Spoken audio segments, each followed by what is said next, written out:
Welcome back to the Bourbon and BS podcast, everyone. This is episode 281, and we are live on Whiskey Wednesday. We're on Facebook Live. We're on YouTube Live. And for those that listen after the fact on all the podcast apps, we appreciate you guys tuning in after the fact. But you can join us live on Wednesday night, 7:30, 8 o'clock p.m.-ish. We started tonight, I think, 7:50, and that's Eastern Standard Time. So we love having you guys a part of the conversation, especially for part two, when we get some comments. This has been fun the last few weeks doing this format, and I hope that we can continue this and talk about the things that you guys want to talk about as opposed to just us coming up with topics. But we'll still do that from time to time, depending on the guest and what's going on. But we appreciate all that.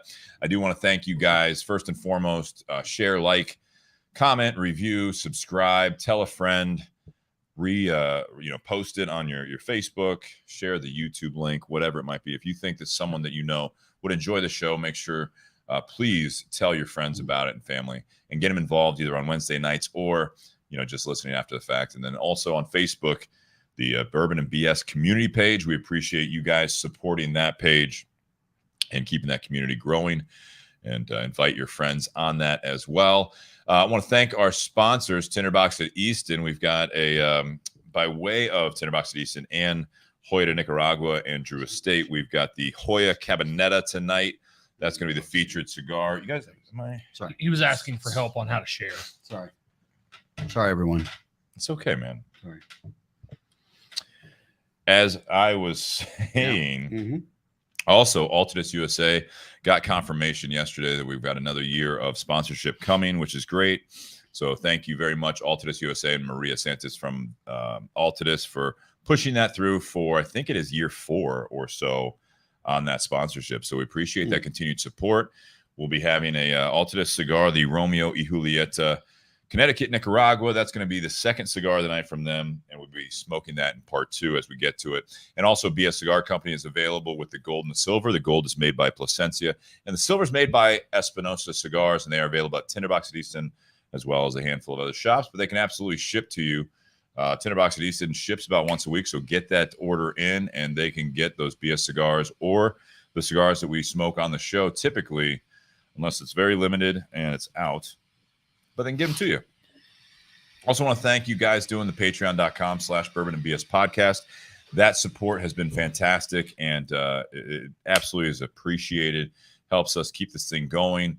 We're looking at possibly upgrading the studio again, hopefully in the next 6 months to a year, or possibly updating the technology again. We just updated the laptop, which is nice, which helps this go very smoothly the last several months at this point. Yeah. And so that's been great.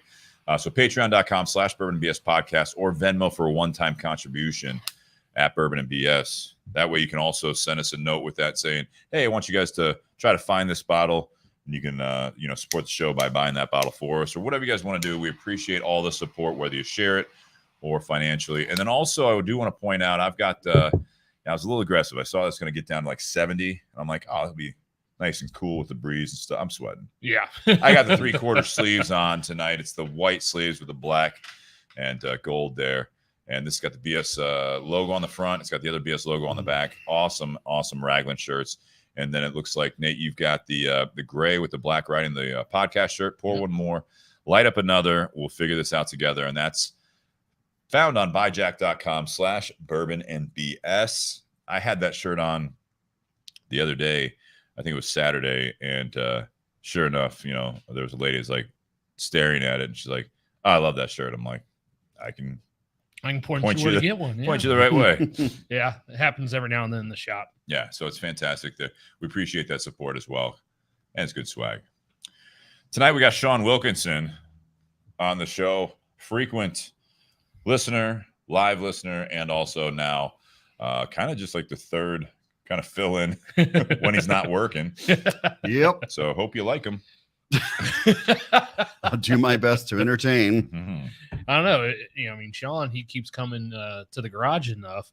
I mean, who knows? Maybe he'll get up there and be on more episodes than Spencer. Oh, that could be. I will say next week we have Tyler Jones scheduled from Espinosa Cigars. Nice. Love having him on. I think we're going to be smoking the Warhead 9. So hopefully it's not too hot. And we may not want to do like a barrel strength with that one. the Warhead 9 La Bamba. Okay. You got something in mind? I'll keep that in mind so that way. And then right now I do have, they'll be remote, but for you guys that tune in every week or looking for episodes to watch, we're going to have Ricky Rodriguez and maybe even his daughter, Sarah, remotely on from West Tampa Tobacco. We'll be smoking the West Tampa Red that week, which is the newer release from them. So I've had Ricky on before. Sarah's now in the business, his daughter, and looking forward to hopefully meeting her on the show in a couple weeks. But without further ado, we are smoking, like I said, the Joya de Nicaragua, Joya Cabinetta. And we're drinking. Nate, what are we drinking? You kind of suggested this. I found it. It's an interesting bottle from Iowa. Yes. So I'm going to light up while you do that, and I'm going to share it. So this is the Cedar Ridge Straight Bourbon Whiskey. This is a small batch. Cedar Ridge is the name of the distillery in Iowa. This is one of the reasons I suggested this to you, Steve, is this is kind of a, more budget-friendly bottle. State of Ohio, this is $32.99. Is this newer to Ohio? Newer to Ohio. I know it came into the state shortly after I started working my new gig. Okay. And I had never seen it before. Yeah, I don't recall seeing this as either. Yeah. Now, what some of our loyal listeners, if they have great memory, this is actually the second bottle that we have featured from Cedar Ridge. The first one being the Slipknot number 9. Right. Those are okay. And Sean's like, oh, now it's making sense. Yeah. And they're related, but not necessarily. It's not a Cedar Ridge product, right? Like they come from Cedar Ridge did that product for them. Cedar Ridge distilled that for Slipknot. I got you. Yeah. Okay. Yeah. So Cedar Ridge made that one. So this is their, their namesake bourbon. They have quite a few products, whiskeys and other spirits as well. And right on the back of the bottle, they actually give you the mash bill. Yeah, very transparent. 74% Iowa corn. They're very specific with it's actually using like their from family. their corn. Yes. Yeah. It's kind of like what Jeff the Creed does with their Bloody Butcher corn. It's from their farm. That's cool. And then 14% rye, so not bad, not a high rye bourbon, and then a 12% 2-row malted barley. So it's actually got a pretty decent barley content in there, but also high on the corn content, which I think the corn content on this is about the same as what the Slipknot number 9. Oh man, that's been a while. I don't recall that one, but very possible that it's similar, right? Yeah. I remember it being very was it young? Yeah. Yeah. I said that as well. Yeah. And our guest that evening was like, what does that mean? Yeah. And had to explain that. This is definitely not as young. So this is also a blend of 2 to 4 year bourbons. So it is still going to be a little bit on that younger side. Right. On the back, our straight bourbon whiskey is crafted from Iowa corn and fermented off grain, making it clean and approachable. Then during the aging process, the Midwest's varying weather subjects the barrels to greater expansion and contraction, providing rich aromas and flavors. The result is a medium-bodied, full-flavor, easy sipping whiskey. It is I agree. What do you think, Sean? It's definitely a little more mature or older than the Slipknot one. Very sweet on the front end and the back. Like really sweet, almost like a honey sweet to me. Not much of a, I mean, there's maybe a slight kick at the end. Yeah, it's not. And this is only 86 proof. Okay, that makes sense. It's only 86. So it is on the light side. Yeah, I can understand that. I mean, it's not bad. It's good. It's like easy. It's a very easy drink. There's not much, kick to it, or, it kind of makes you cough or whatever, but and they also say that they distill it to a higher temperature in order to make it smoother. Really? The finished product smoother. Yeah, it's very smooth. Yeah. I'm surprised how easy it is to drink. So I was like waiting for something. It was like, oh my God. Well, this is also, 86 proof only. Yeah. Yeah. So it is on the lower proof side. First one off the top of my head that I think of it, 86 proof is Old Forester. Yes. I mean, that's kind of like a staple. Yeah. Yeah. Angel's Envy is 86.6, so it's right there as Is well. it? But that's also a finished product. But Right. it's still very smooth.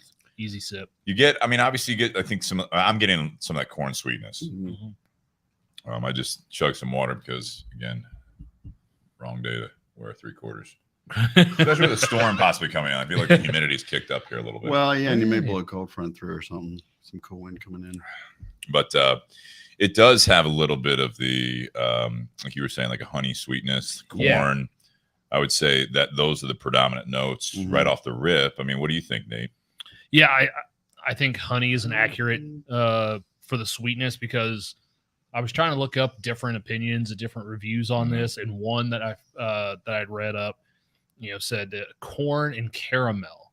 And when I sip this, the sweetness isn't heavy enough or dark enough to be caramel for me. Like, no, I think the honey, right. that lighter, maybe like butterscotch at the best. Yeah, but both of those are going to be lighter and a little cleaner than caramel.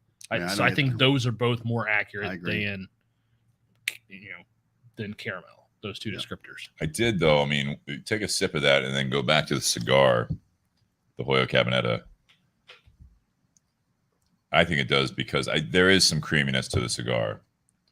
So I think that's where I'm getting a little bit. Doing that is now pushing like the butterscotch. Yeah, it does. It does provide this little thicker flavor on the palate. Right. Like that smoke becomes thicker. Yeah.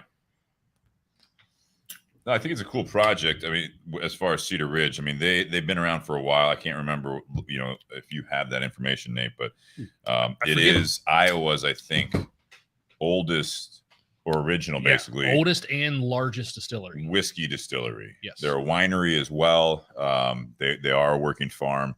I think they said this product, or I think this was the original product, hit the market in 2015, but they decided to go the whiskey route with their corn, because they've got their own corn, obviously, and they decided to do, I think it was 2010. So not a real old distillery operation, but again, you think about some of the distilleries around us, or even some of the, like Starlight, who we had on, or not who we had on, but what we had on last week. I mean, that's seventh generation. So they've been doing so many other things, and they're still new to the whiskey game, right? Yeah. You know what I mean? As far as the whiskey distilling. Yeah, they've only been distilling whiskey for 13 or fewer years. Right.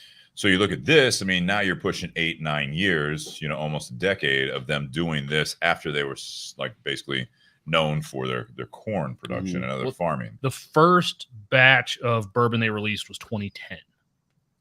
That was the first batch they released, was 2010. Okay. And then New York World Wine and Spirits, they were voted best craft whiskey in 2016. Yeah. American Distilling Institute named them Distillery of the Year in 2017. And then in 2020, they became the #1 selling bourbon in Iowa. Yeah. Wow. And it makes you wonder, again, just like people think of Ohio, it's like, what's the competition like in Iowa right now? Distillers. Yeah. But it is, when I looked, I'm not familiar with this. In Ohio, they says small batch on there, but basically they're 86 proof straight bourbon whiskey. It's the only available offering from Cedar Ridge. In the state of Ohio, in the state of Ohio. Oh, okay. But when you look into it, they've got several different offerings as far as different bourbons. And I think they even have barrel proofs. I think they had some finishes as well. Mm-hmm. I mean, I know you had the website pulled up, Nate, but it was something that you scroll down, and a good handful of different products there. Right. Mm-hmm. Yeah, they do. Yeah. So it's kind of neat. Yeah. I think this may be one of those things where, they wanted to come to Ohio. Obviously, Ohio is one of the tougher states to get into. Everyone in the spirits game knows that. Everyone that goes out there and hunts for bourbon knows how difficult it is to get stuff into Ohio. So this could be one of those where they're like, hey, we want to distribute our products into Ohio. And Ohio's like, all right, what do you have? And they're like, well, here's our best selling thing. And Ohio could sit there and go, give us what you think is your best product, your best seller. We'll bring it in. If it doesn't sell, we're not going to bring anything else from your portfolio in. If it does well enough, then maybe we'll consider bringing other stuff in. But, give us your best shot.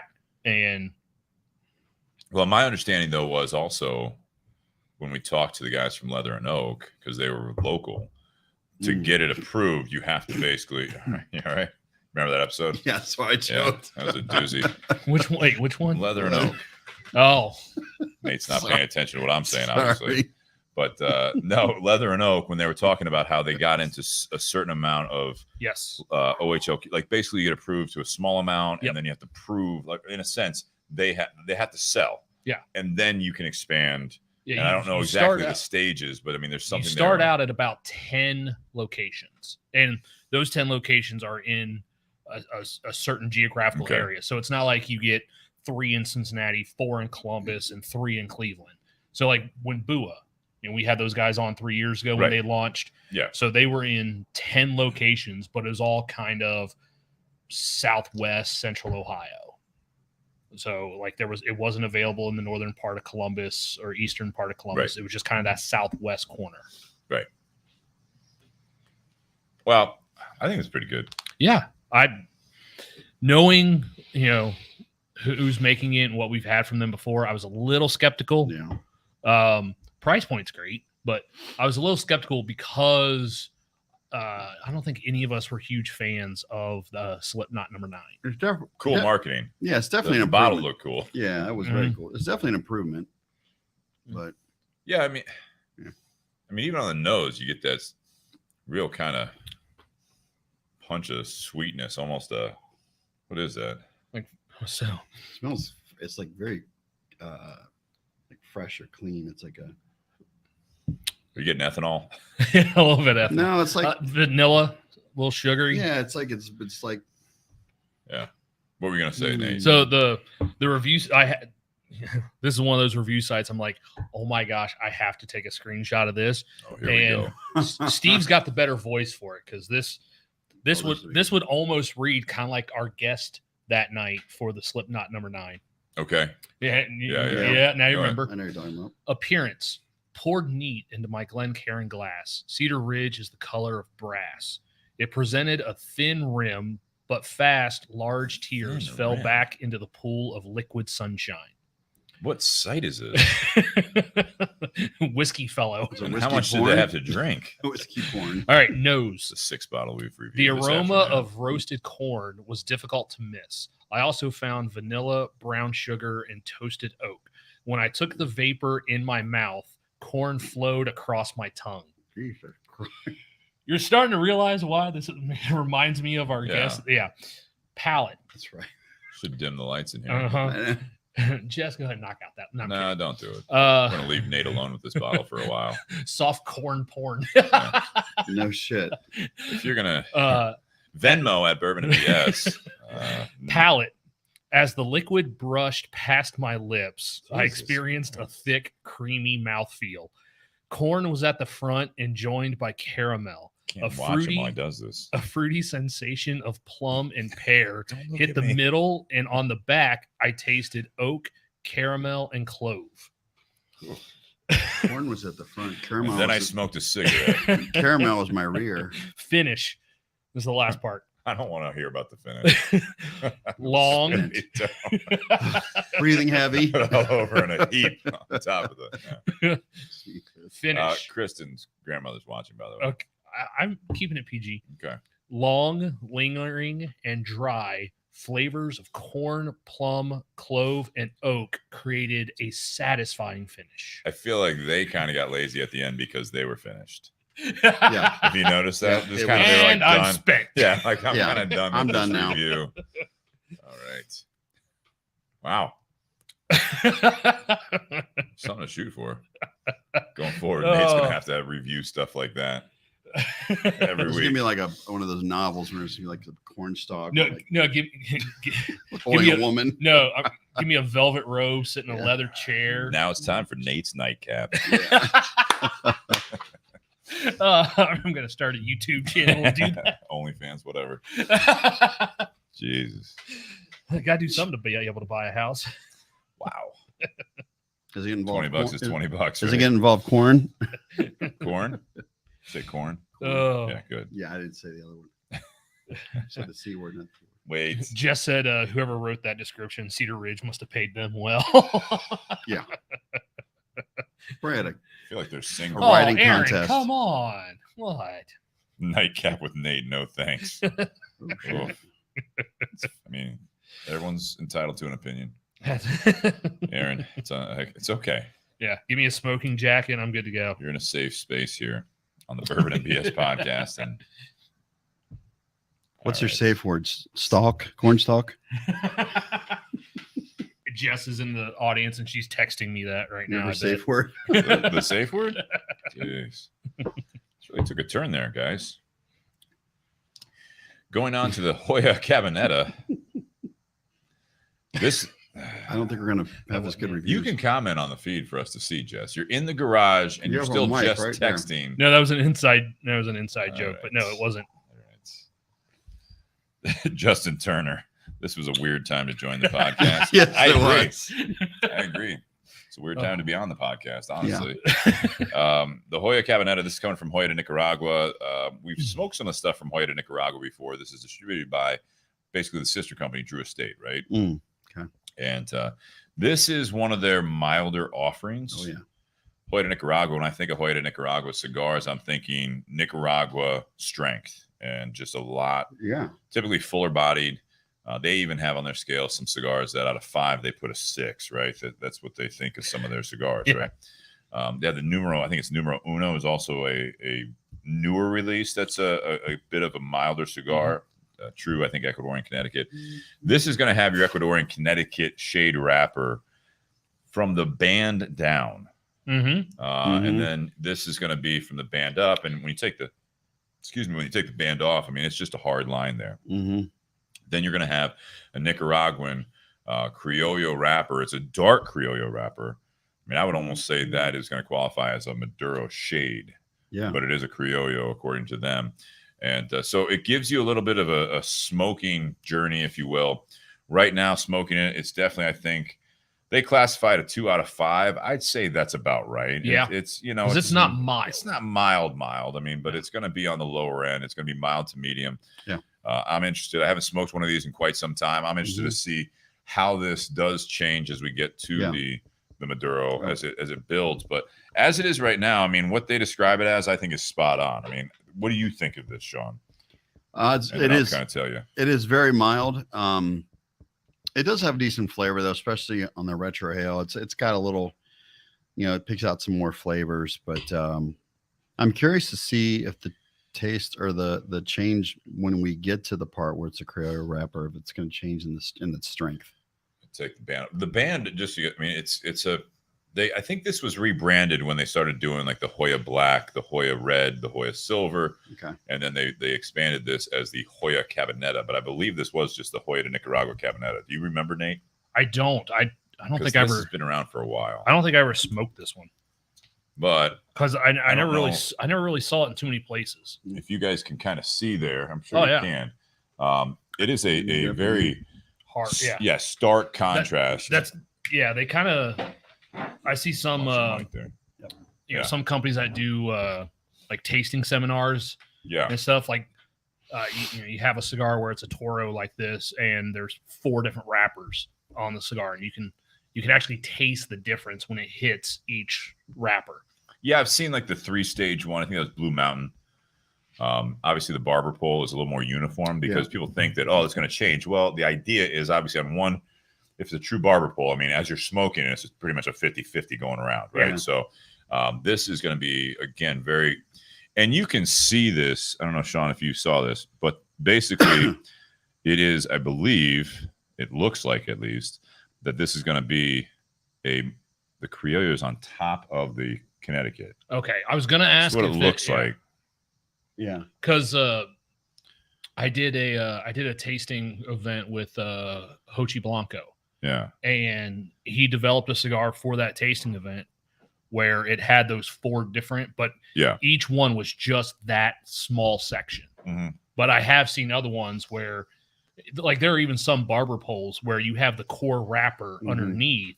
Correct. And then they just take a thin strip and wrap it around. That's typically the way it works. Yeah. We had one before. It was a while ago, maybe a year or 2 ago. And I remember that was like, the foot was like wide, or was like, or maybe just the foot was like super strong.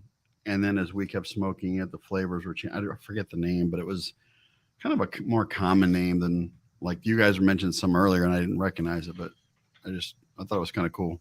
Yeah, I mean, you've seen ways to do this, like we talked about, like barber pole, or obviously some transitions like this, or they'll do like a shaggy foot Yeah. You know, the shaggy foot when the there was a wrapper leaf is punch. basically cut, and then you've got basically the binder and the filler. Yeah. You light that up, and then it hits the wrapper leaf, and then that's going to Oh, obviously build a little. That was you know, McFly. McFly had that. Yep, absolutely.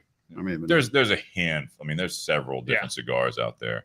You can do that. I'm guessing though the inside of it's not. I think it's just all the wrapper that's the same color. I'm assuming the filler is all the same. Yes. Okay. Yeah, the filler's all Nicaraguan. That's about as much information as I'm able to get on that.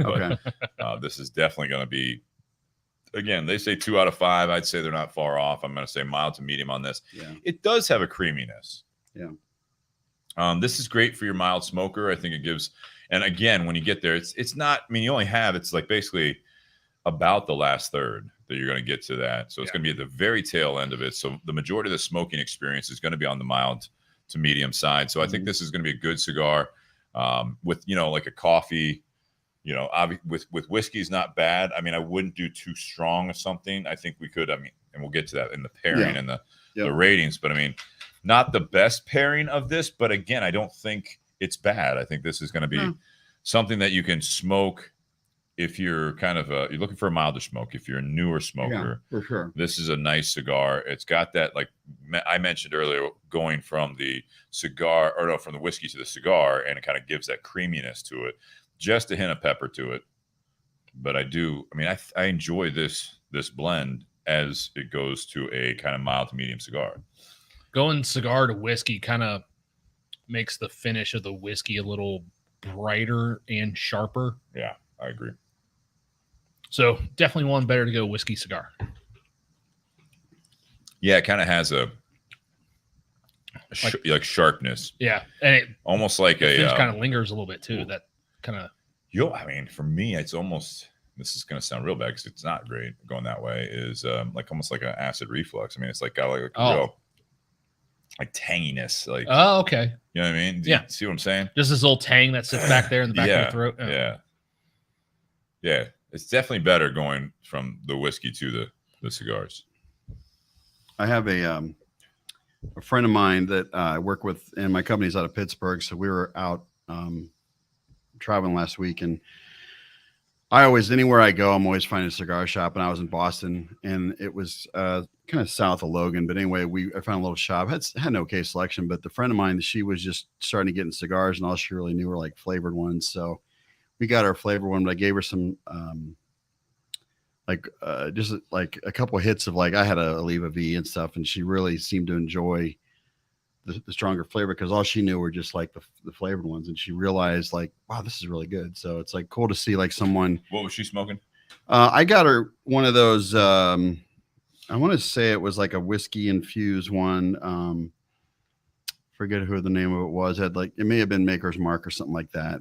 And but I got one. I got the Oliva V and let her try it. Yeah, and she was like, well, I was like, well, there's not much, there's no like flavor to it, but she tried it and she's like, well, this is really good. And I'm like, this is just the beginning. So I think something like this for her would be good. I mean, if she's already taken likes to leave a view, I think it would be good to maybe try a mild and kind of work her way up. But I think but it's exciting to see like friends of yours like start at the beginning and kind of work their way up and like see that, oh wow, there is more to it than just like your flavored cigars, and there's a lot more flavor out there that is, I mean, like not like this, like the sweet flavor where you're used to. So Robin, keep doing it. We'll keep keep getting cigars, and we'll next time in Pittsburgh we'll keep on trucking, lighten it up. Mm-hmm. Yep. Light it up. She listening tonight? Yeah, I think so. Yeah. On YouTube. Facebook. Maybe on Facebook. Yeah. Just a reminder, obviously this is on YouTube as well. So if you have friends that are not on Facebook, you can. She just commented she is watching on Facebook. Yes. Nice. She says yes. Okay. I think that's how you say it, right? Yes. Yeah. Yes, Queen. That's like better. that. I think that was more accurate. Okay. Yeah. So have you smoked any other Joya de Nicaraguas, Sean? Is the band different, or is it always like this? Band's The band's different. different. Yeah, we have some. The last one we had was the Grand Reserva. I feel like I've had that one. GT20. Yeah, and that's a little more. Is that more of a medium? That was more of a medium, the GT20. Then you have the Antonio. Well, it's Antonio, and the Grand Reserve, or the GT20 was a little bit milder, so it was medium. But the Antonio typically is going to be fuller bodied.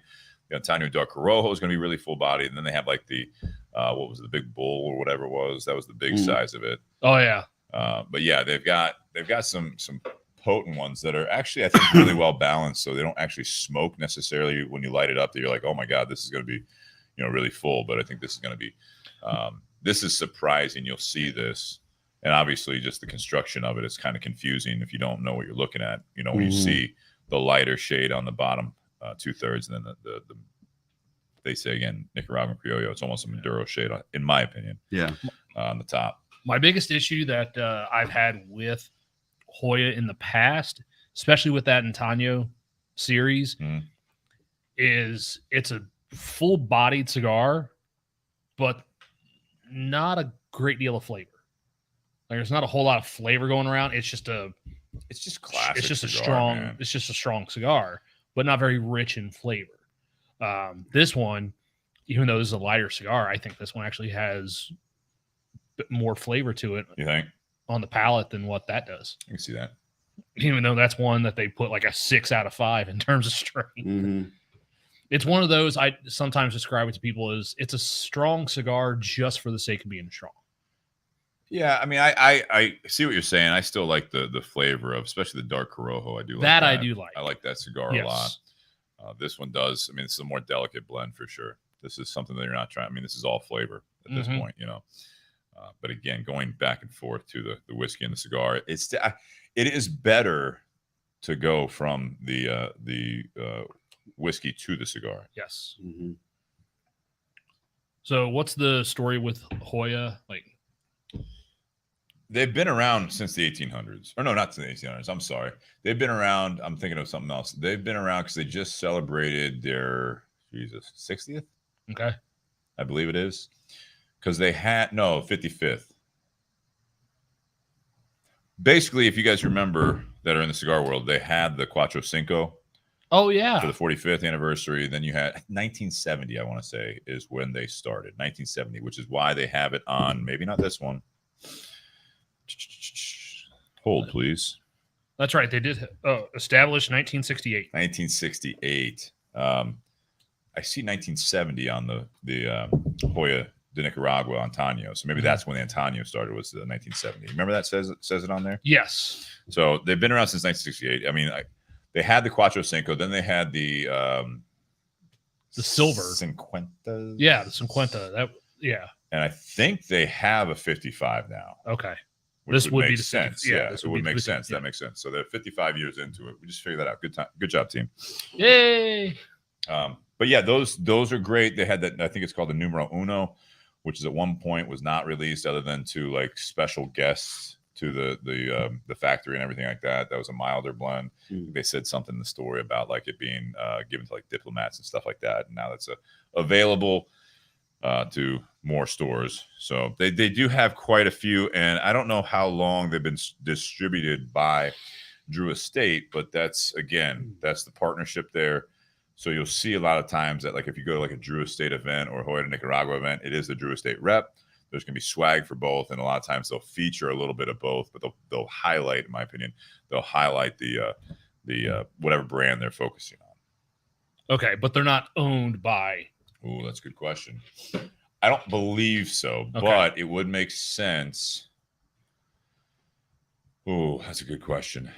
Only because when Swisher acquired Drew Estate in 2014, it would make sense that they are still distributing Joya de Nicaragua. So I wonder, that would be something to look up. If anyone out there wants to help us out with that, if Joya de Nicaragua was part of the acquisition for Drew Estate by Swisher International. For those who didn't know, that happened in 2014. And Drew Estate is still functioning, obviously, kind of as is. A little more corporate, in my opinion, as far as the way that they distribute to brick and mortars, especially. They got like a tier plan and everything else as far as what you're able to carry. You have to have so many facings. So they went a little bit more corporate than they were before that. But they care more about facings than they do dollars at this point. Yeah. Well, when it comes to the tier system. To the tier system, obviously you have to have a certain dollar amount, but yeah, absolutely. They're trying to sell more of the portfolio, which is more the core. I mean, it's a business sense. I get that. You know what I mean? Instead of knocking out some SKUs, you're going to say, well, we want to send you some of the more sought after products. We have to carry some of this other stuff we make. Yeah. And that's something that you see from other big companies. I had to explain to someone, it's like you can have an account that carries 20 facings and does 100 grand, and then an account that carries 40 facings and does 50 grand. The account that carries 40 facings but does half as much money, they're going to get more of that limited edition stuff. As long as the dollar amount hits the next tier as well. Yeah. All right. Well, since we're talking about cigars and we're talking about that connection with Drew Estate, there was some news today regarding the lawsuit that Cigar Rights of America, Cigar Association of America, and PCA filed back in 2016 against the FDA. There was a decision handed down today. And so, judge of the U.S. District Court from the District of Columbia has ruled in the premium cigar industry's favor by vacating the FDA's deeming regulations for premium cigars. And then they go into what determines a premium cigar. Mm-hmm. So, one, it's wrapped in whole tobacco leaf, contains a 100% leaf tobacco binder, contains at least 50% of the filler by weight, long filler tobacco. Okay. Does everyone know what that is? So, long filler tobacco? At least 50% has to be long filler. Do they not always do long filler? They do it like short filler then sometimes? So premium cigars would do, like what we're smoking now is long filler, which for those who don't know, long filler is the filler tobacco being bunched up. We talked about this last week with the different like accordion bunching or the entubado technique. Right. But basically the filler is designed to go the entire length of the cigar. Runs parallel. You cut it off. Yeah. There is some times where you'll break off some of it, and that'll be part of the blending process where you put like little pieces, you know what I mean? You kind of have in the foot of the cigar to have a little bit of a harrow blast, whatever. But I mean, it's long filler. There's also techniques where it's a mixed filler. There's something called like a Cuban sandwich, which will be something like usually like they say like about 2/3 long filler and then short filler, which those won't burn as long filler typically will burn slower. The ash will hold better because it's all connected, right? Makes the sense. Short filler, if you have an all short filler cigar, not a premium cigar, that's where this is getting at. Yeah. Right? So at least 50% of the filler by weight has to be long fill. Okay. So the leaves that make up the filler of the cigar run the entire length of that cigar. At least half of that weight has to be that type of tobacco. When you do short fillers, like just sprinkling the shit in like it's a joint or something? It's just, broken up tobacco typically. Okay. Is handmade or hand rolled. No machinery was used as part of this or apart from simple tools, such as the little blades that they use to cut the leaves. Has no filter, non-tobacco tip, or non-tobacco mouthpiece. So that goes against, like obviously like a plastic or a wood tip of something. Does not have, and this is what would be interesting for Drew Estate coming into the future, does not have a characterizing flavor other than tobacco. And that's being defined. It'd be interesting to see how they're defining it, because right now in the city of Columbus, it's being defined as how it's marketed, not necessarily how it tastes as of now. Okay. It's basically the way it's marketed. And I think that's going to be interesting to see how they do it from a federal level.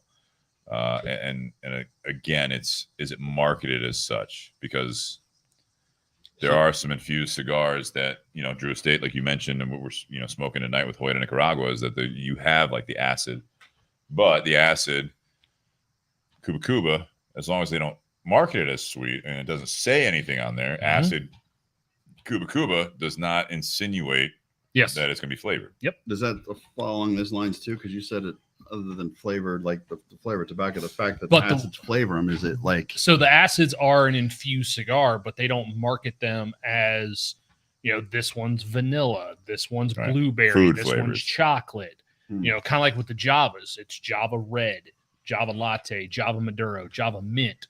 Those are problems. Yep. Java's going to be a problem regardless. We're talking to them. I gave them the suggestion today to the sales manager. Just keep everything looking the same, right? Identical, but just take out the A's, the vowels, and just say JV. Because you work in, 2 cigar shops now. I mean, if they're like, I'm looking for the Java, it's like, well, they're not called that anymore. We can't call it that. But, does this look familiar? And it's the same band. It just says JV and then like green and red. Yeah. And that's all they'd have to do. And Yep. I think the guy actually he's like, that's actually not bad. I was like, yeah, you would just, it looks identical and it just says JV. Most people won't even think about it. Yeah. So contains only tobacco, water, and vegetable gum with no other ingredients or additives. that's interesting. And weighs more than 6 pounds per 1,000 units. Yeah. So that's kind of how they distinguish between like premium cigars and like some of the machine made smaller cigars is they're lighter in weight, the short filler and all that stuff. Yeah.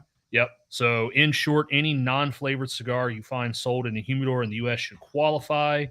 There will be some exceptions, but the vast majority of large non-flavored cigars qualify. And then there were also things talked about like having to have the warning labels on boxes and stuff like that. Surgeon General. Yeah. So those might go away. That's interesting. That's really interesting. When they put this through everyone, I mean, you had to have a certain percentage of real estate on the top and the front of the box, inside the box, that showed the Surgeon General warning. Mm-hmm. Anything else? The lawsuit has been successful at having specific provisions like warning labels for cigars thrown out, as well as contributing to significant delays to other parts of the regulation. But nothing compares to today's victory, which is a resounding win. This article, I think it's great. This article's on Half Wheel. That's great for our industry. For those who don't smoke cigars, but they drink whiskey. I mean, this is one of those things that you look at it as the more regulation that goes into some of these products. Some of it's good, but obviously when you're disclosing all of this, and I think that's the big thing, is if you have to disclose it, I have no problem with that part of it, especially when it comes to premium cigars. You know what I mean? I was a firm believer that it shouldn't be because this was going to go through where you had to register each SKU. So not every blend, but every size of every blend, you had to basically register that for thousands and thousands of dollars. I think it was at the time, it was like $25,000 per SKU. Yeah. So in this cigar, say there's like whatever, 6 to 8 different sizes. They would have to put up basically $200,000 for 8 different sizes of this blend. Just to get it tested. That's not to get it approved, to get it tested. Yeah. And that's where the money was just stacking up. And that's where all the attorneys and all this stuff was going into. It's like, but there were already some companies in the pipe tobacco, in the premium cigar, they already folded. They sold, they folded. They knew they couldn't compete with this. They couldn't pay to play, basically. So that's a great big win. That's cool. Well, I mean, you take a small company like say Crown Heads. Mm-hmm. They usually only do 4 sizes for each blend anyway. But that means that's $100,000. That would have been $100,000 per blend. If you've got 10 blends, that's $1 million. I wonder if this it's a lot of money. Takes away the predicate blends as well, which I assume it would, because it's no longer going to be under the FDA jurisdiction, if you will. It should, yeah. So now you can come out with new blends, which was part of it as well. You had to have the blend be a predicate date before 2000 and shit. Was it 2012? I think it was 2012. Yeah. Because that's how it all worked with the Tobacco Act of 2009, which this was based off of. Big win. Thank you very much for sharing that. That's huge. Yeah. It's exciting. Yeah. So there were a few big names in the industry that had posted some stuff about this. I know John Huber had, Michael Herklotz, who's been on the show before, did. Yeah. So that's fantastic. Yeah. Woohoo. Going back to the featured products we have, the Cedar Ridge Straight Bourbon Whiskey from Iowa. We have the Joya Cabinetta from Joya de Nicaragua. Mm-hmm. And right now, this is, so those listening for the first time, this is where we do some ratings here. Best is 10. You have 3 different ratings, 1 rating on the whiskey, 1 rating on the cigar, and 1 rating on how you think they pair. Sean, go ahead with your ratings. Okay. I'm curious to see how it may change as I keep smoking this, because I can't wait till it gets them to the other part, the other wrapper, upper wrapper. But I'll give it an 8. I mean, for a mild cigar, it's got some nice flavor, and it's not like like sometimes you get some mild ones and all you just feel like you're just smoking air. There's like really no just flavor. Like burnt tobacco. Yeah, it's like this has some flavor to it. So yeah, I'll give that an 8. The whiskey, I'll give us. I'm gonna give it a 7. A coughing 7. Coughing, sorry. I'll give it a 7. It's just, to me, it's a little more, obviously more mature than the Slipknot one, but I mean, after I kept drinking, I felt like I was just drinking sugar water. I just didn't feel. I mean, I could taste the corn, I could taste the sweetness, but there was no. I felt like there was no body to it. Yeah. I didn't get any of the fruit notes that they No. did. So No. yeah, so 7 for that, and then 7.5. No, I do a 7 for the combo here, just because they're both very mild, and there's no like. I kind of like to have something to offset one or the other, you know. And when they're both kind of at that mild flavor, it's like it's just kind of bland, I guess you could say. So You see that? For me, whiskey, I do a 7. I think this would be this is a decent kind of everyday sipper. If $32.99, $30 other places, like if that's an everyday type sipper, like that's what this is. I agree with Sean. It is on that lighter profile. It's only 86 proof. It's not a really deep, rich, heavy type of whiskey.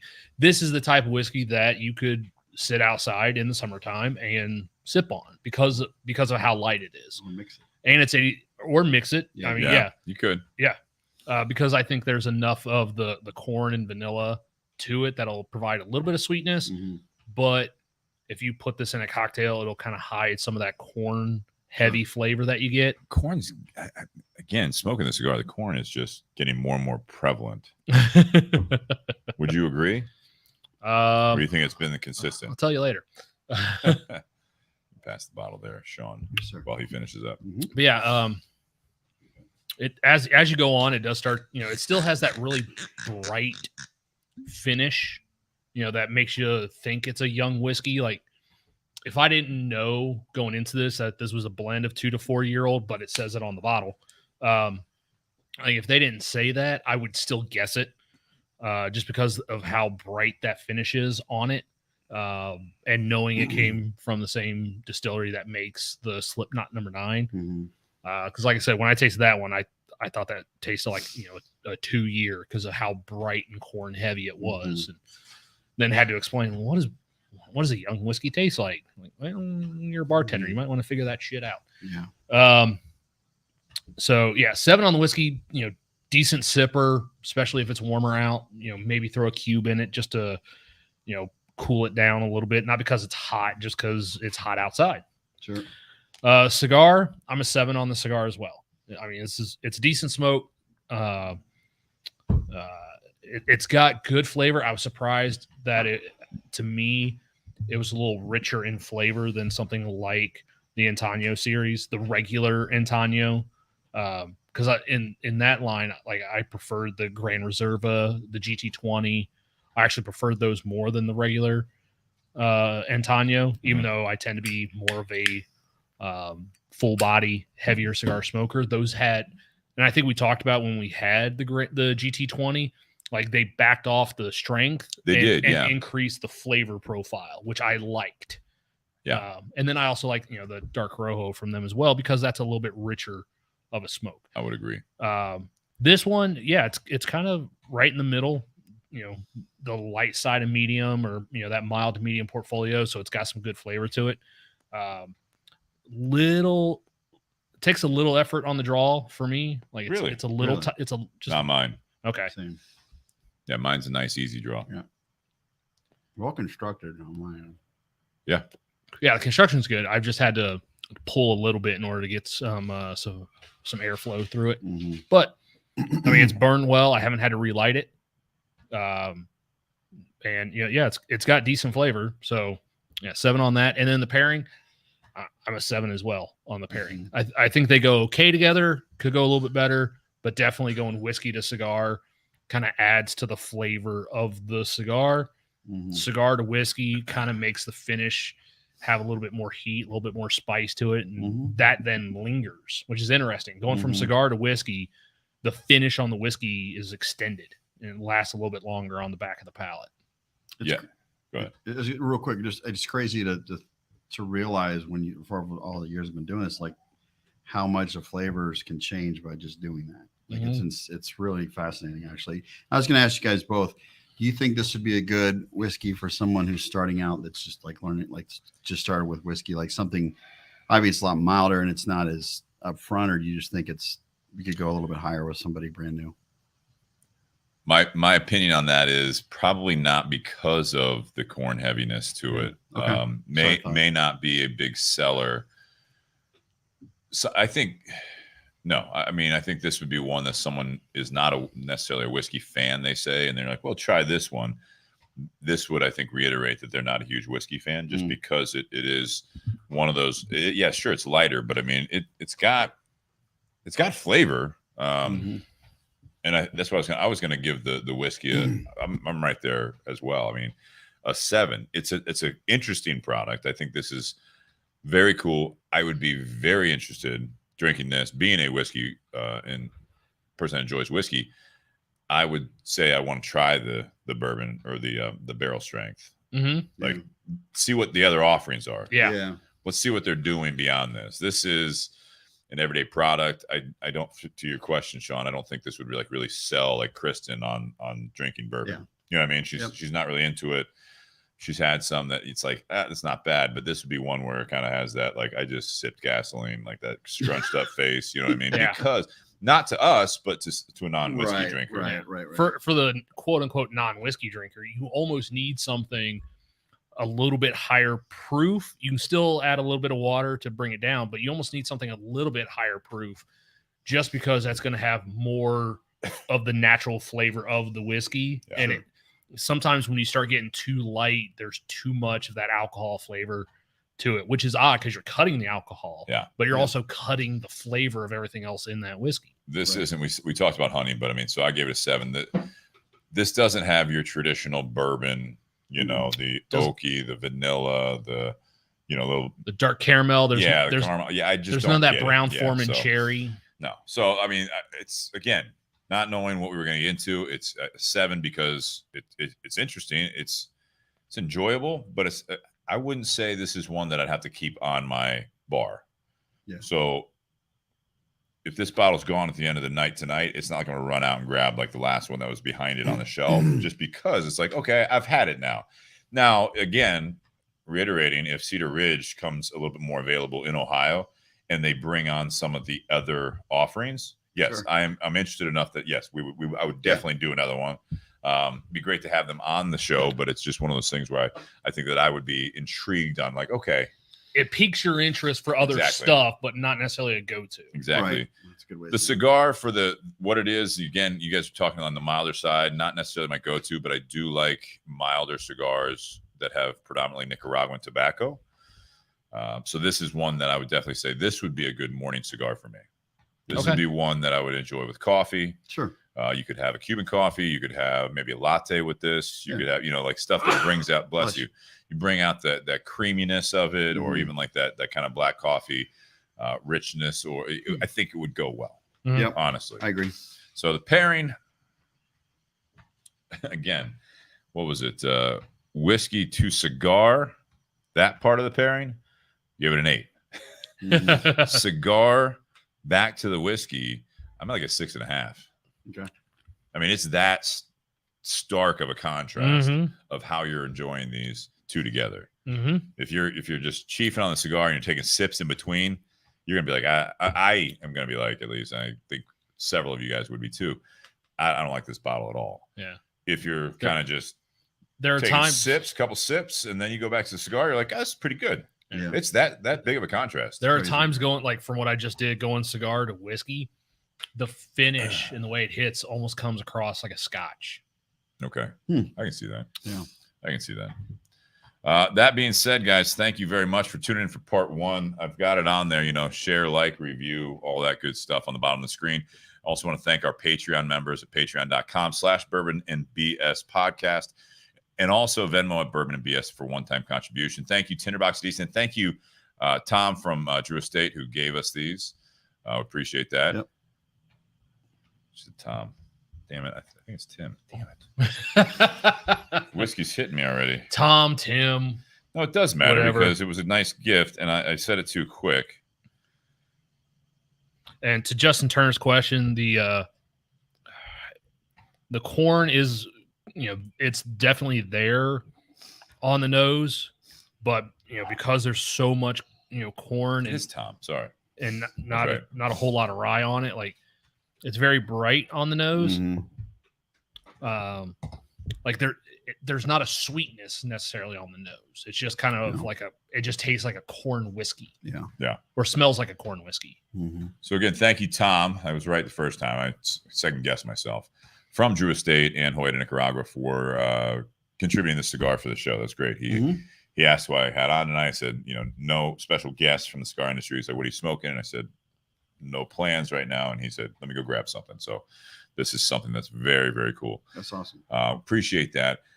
Altadis USA, like I mentioned earlier, this is great. We're doing another year with Altadis USA as our primary sponsor. You see some of their brands behind us, Monte Cristo, Romeo Julieta, which we're smoking the Connecticut Nicaragua from them, and then the H. Upman Aging Room, among others. But thank you, Maria. And they're going to supply the featured cigar for another year for the second featured cigar for another year of episodes, which is fantastic. That's just a great sponsorship among other continued support that they give us. And we're going to have to get the new rep in this area, Charlie, on there. And so I'm hoping to get him on. And I just spoke with Josh Bentley, who some of you that have been listening for a long time, Josh Bentley wants to get back on when he's in the area. So we're working on that as well. We love having Josh on there. I miss that guy, man. He's been always a big supporter of the podcast. And also check out BS Cigar Company for the gold and silver. And then also for some of the swag we're wearing, maybe not wear the 3/4 sleeve like I did tonight. I think part 2, I'll cool off, starting to get a little breeze here. Buyjack.com/bourbon and BS for any of the swag. Check that out for sure. And with that being said, guys, stay tuned for part 2. We're going to take a quick intermission on the feed. If you're listening on the audio, make sure you click over to part 2 and check out what we're talking about with the audience. Cheers, guys. Happy Whiskey Wednesday.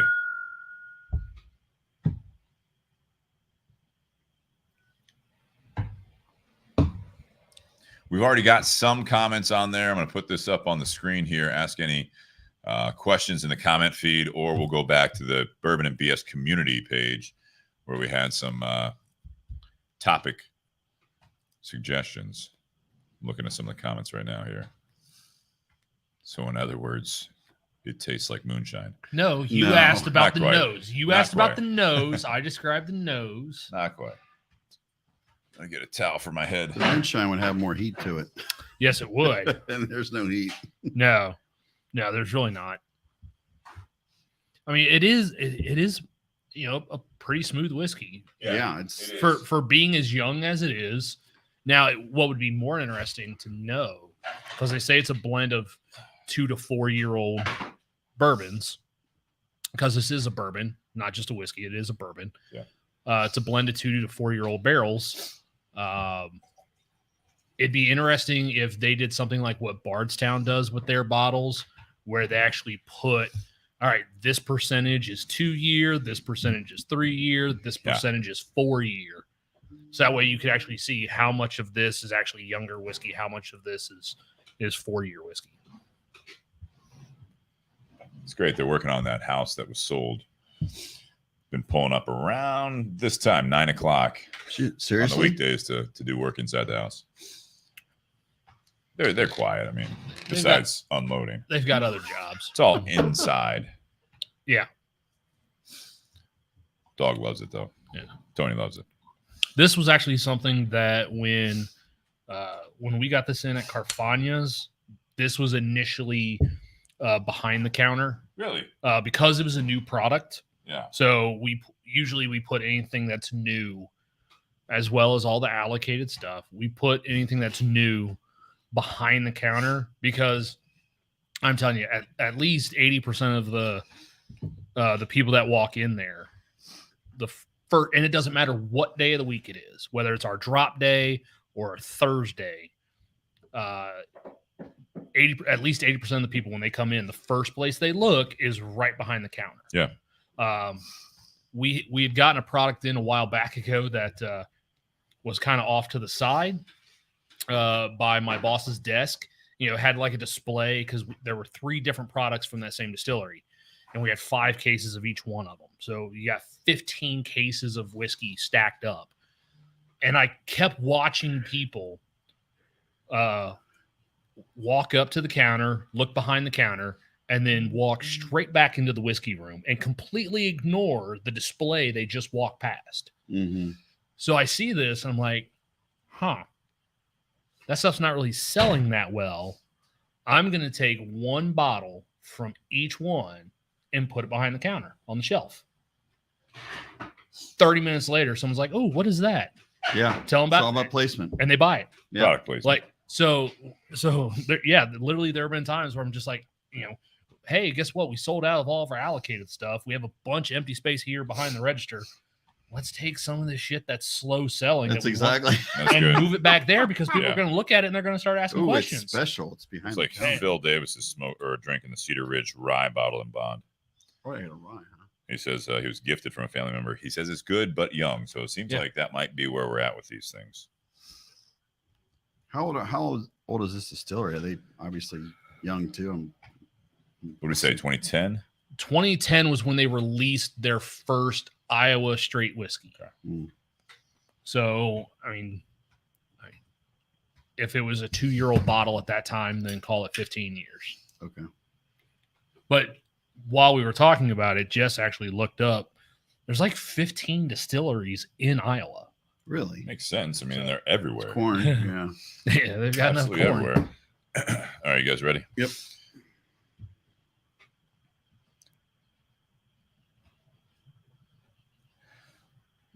Welcome back to the Bourbon and BS podcast, everyone. This is episode 281, part 2, Beyond the BS, and we're going to do what we did the last couple of weeks. We've had some great feedback from you guys, and if you're listening live right now, you can also throw it on the comment feed. We'll try to stay up with all of the ones that are coming in, but we do have a start from the Bourbon and BS community page where I posted what should we talk about in part 2 tonight, and we've got some feedback here, some that have carried over that we haven't been able to get to, so we appreciate all of that from you guys, and we're going to kind of get started. But as we do get started, I do want to thank Tinder Box at Easton. We are finishing up.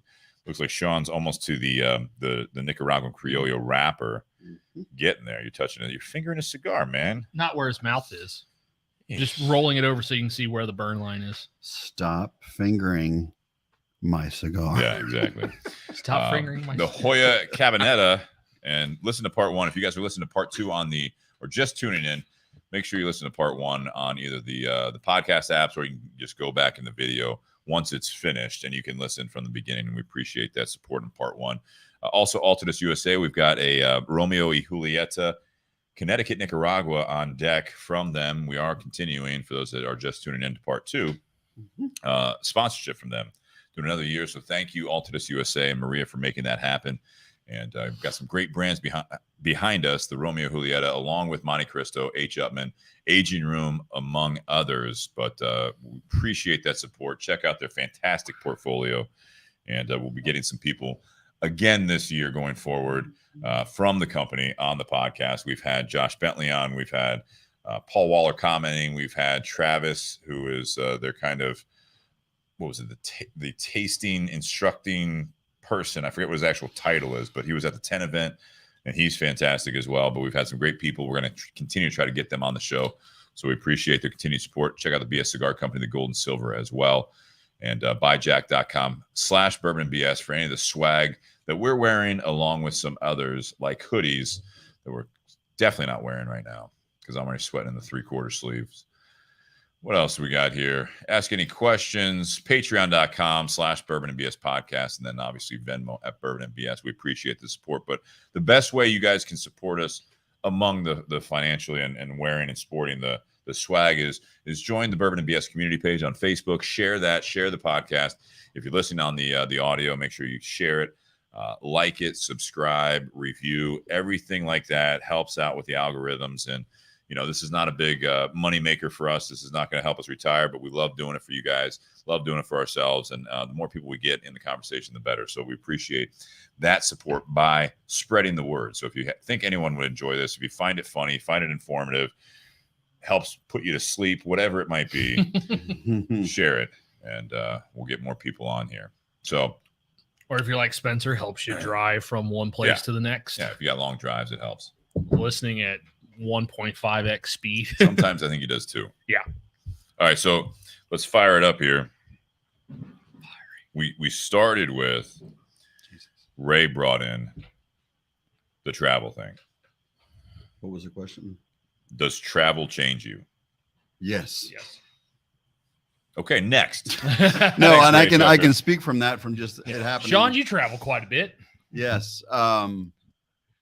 It does. I mean, it's funny you brought that up, because we were in Puerto Rico a couple months ago, and then my wife had gone to a couple different things with my kiddo, and like one time they went to Denver, then she went to a retreat up in upstate New York, and all it kind of happened at once. And then I had to go to Boston last week. And as I get older in my age, I like to travel, but I also like to, I learn to appreciate having a home to go back to. I think I think as I get older now, and the way the airlines are anymore, I start stressing over catching a flight home like 2 days before I'm supposed to leave, because Stressing how? just the way the airlines have been, like, if we got to make a connection, or if there's going to be weather, or, it seems like every flight I've taken this year, it's been delayed by 2 or 3 hours due to whatever reason. And I think it just, the stress level, gets to me. And, and when I travel for work, it's, I used to work for a company based out of West Palm Beach, and then now Boston and Pittsburgh. And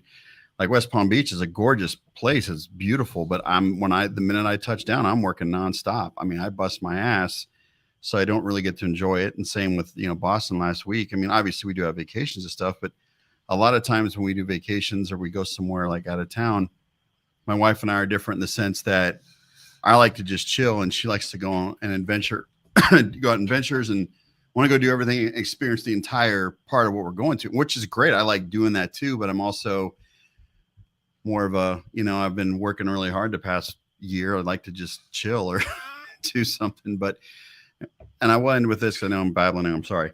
Next year, I finally got a set up to go on a golf trip. And that's one of my favorite things to travel, is to go play golf, like down in South Carolina, and spend time with some friends. And I would say 90% of that time spent, I have the most fun with, is hanging with my friends and the camaraderie and the memories we make. The golf is the other remaining percent. And I love the golf, but when I look back at the times I've done it, I've really learned to enjoy just spending that time with my friends. So I guess it just all depends on what you're doing. It seems like lately it's been more of a hassle for me. Touched a nerve. Touched a nerve. Yeah, travel has definitely changed again over the last several years, right? When you couldn't do it, and then now you're able to do it. But I mean, it's like they're starting to fill in, I think, more of the gaps. So it's not like as many canceled flights, but they're delayed, right? Mm-hmm. And that's various airlines, at least around the U.S. and obviously worldwide. But I travel, whether it be a road trip, true traveling, like going to a different destination, different country, somewhat limited. I've only been to Canada, Jamaica, Dominican Republic, Mexico, Cuba. I think that's it. So, I mean, just around here, but I haven't done the European thing. I haven't Ray, who was listening, who suggested this, he wanted me to come out to see him. I think when he was still in Hong Kong, and he was like, yeah, it's just, catch a flight. Flight should be around like $1,500 and you can stay here. And I'm like, at the time, I'm like, $1,500 is not cheap for a flight. You know what I mean? I can't just hop on a plane, take time off work, and drop a couple grand, to come visit you. I'd like to, but we've talked about it on the show in part 2s before. With travel, you have to, it's different types of travel, different type of experience. It's what you want. It's like, not everyone wants to go swimming with the sharks. Not everyone wants to go, see old architecture. It's not, everyone's different. I enjoy, and I've been very fortunate, especially with Kristen in my life. It's like we both enjoy going to a beach. We enjoy the relaxation type vacations. Mm-hmm. She loves going to Napa. She's been to Italy, loves that, wants to go back, and again keeps throwing that out there. Like, oh, we need to go back to Italy. I want to, take you to Italy and you to see it. And I'm like, yeah, that's a bigger commitment. So but there's nothing. I mean, I would love to do that. It's just, and you'll see Ray says, and that's where I think Ray, for your comment there, running out to play golf is not travel. It's different for everyone. Like he was saying, if you remember that picture I took and put it on the Bourbon and BS community page from the resort in Cancun Riviera. Which one you're talking about? Spencer Lappin and I, and we're sitting there, and something about I forget what I said. Something. He said, I thought you were in paradise. Yeah. Oh yeah. It's like, we're in paradise. And I thought you were in paradise. And I'm just like, for me, all you can drink, pools, room service, smoking cigars. Can't smoke cigars as much in Mexico at this point, but beaches, being with, my girlfriend, with friends. To me, that is paradise. To other people, paradise is have to be in an exotic country. Mexico's not travel because he lives there. And take pictures. Again, I got to take pictures. I got to be by a waterfall. I got to be in the middle of a jungle or whatever. It's like, that's not necessarily, I'm not against it, but that's not really what travel is to me all the time. Travel to me is experiencing things typically with people. I'm not a single traveler. Even like going to Cuba, it's like, to Ray, going to Cuba and like, doing all the Castelhabanos, going out to the fields, like, because he's interested in cigars. I think that might be considered travel to him, but to a lot of people, it's like when they bring up, Cuban cigars or whatever, and it's like, oh yeah, when I was there in 2018, like people still like light up, like, oh, you've been to Cuba. It is fun to be able to talk about, and it also brings back the memories for me of that great trip that I don't always think about. So I think it changes you. It builds, hopefully with positive memories. I'm sure some people have, travel stories that it was a horror, it was a nightmare, and obviously that would change you as well. But, smooth travel especially, but even like, flights being delayed, you can make the best of it.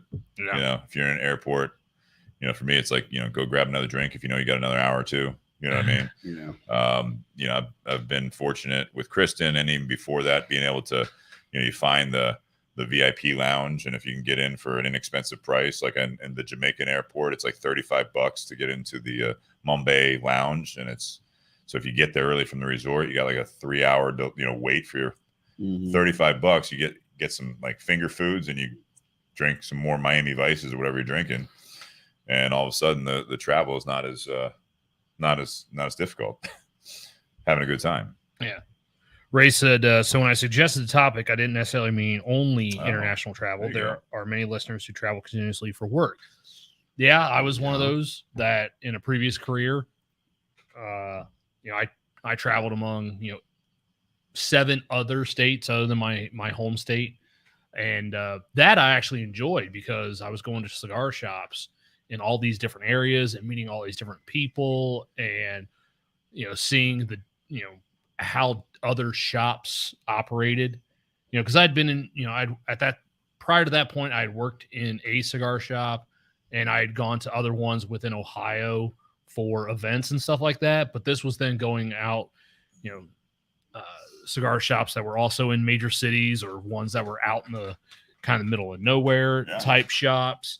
But it was always one of those things, I always met great people. I always met interesting people. And every week when I would come home, I had stories to tell about shops I went to and people I met. And that's what made Jess actually want to go on the road with me one week is, she heard me tell all these stories about shops that I'd gone to up in Michigan. And here I was getting ready to go up into Michigan, do a couple of events. And she's like, I want to meet some of these people. Like, this sounds like a lot of fun. This sounds cool. And it was. But I also remember, as a teenager, in high school, or even when I was in college, doing summer trips, doing outreach stuff, going to places other than my home, going to other neighborhoods and doing community service work in those neighborhoods.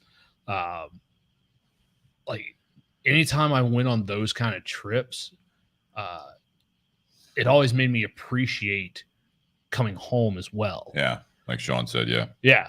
I mean, cause I remember there was one trip I took and we were doing renovation work on someone's house and, getting to meet the elderly homeowner and hear her story and everything was great. Doing the work and everything was great, but it kind of made me appreciate what I had a little bit more. But then I've also had times like with my previous career where I was going to Chicago like 4 times a year. And it was great to be able to go to the office and meet my teammates that were there. Yeah. But then I was always glad to come back. Like, oh, thank God I don't live in Chicago. Mm-hmm. Great to visit. Didn't want to live there. Yeah. But that's the way, I've felt about a lot of places that I've gone to, both domestic and international, which I've only been to one place internationally. Still got my passport renewed, even though I only ever stamped it. Even though I only ever stamped it once. We grilled you on that. Do what? We grilled you on that one episode about getting it renewed. Yeah. I submitted. I submitted all the paperwork. I think last week is when I sent all that stuff in. But that was a great trip for work, and obviously learned a lot about the industry that I worked in at that time. But then it's one of those, in the cigar industry, when you travel to, whether it be the DR, Nicaragua, and you go to the farms, factories and stuff, like that's such a vital part of their economy that when you're in the cigar industry traveling to those countries, like you're almost treated as royalty because it's such a vital part of their industry.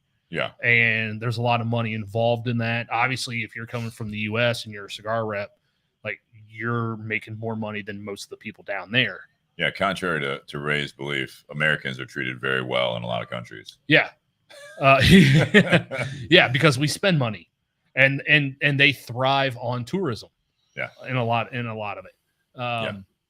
So like it was cool to see all that stuff and to visit those fields and those factories, but then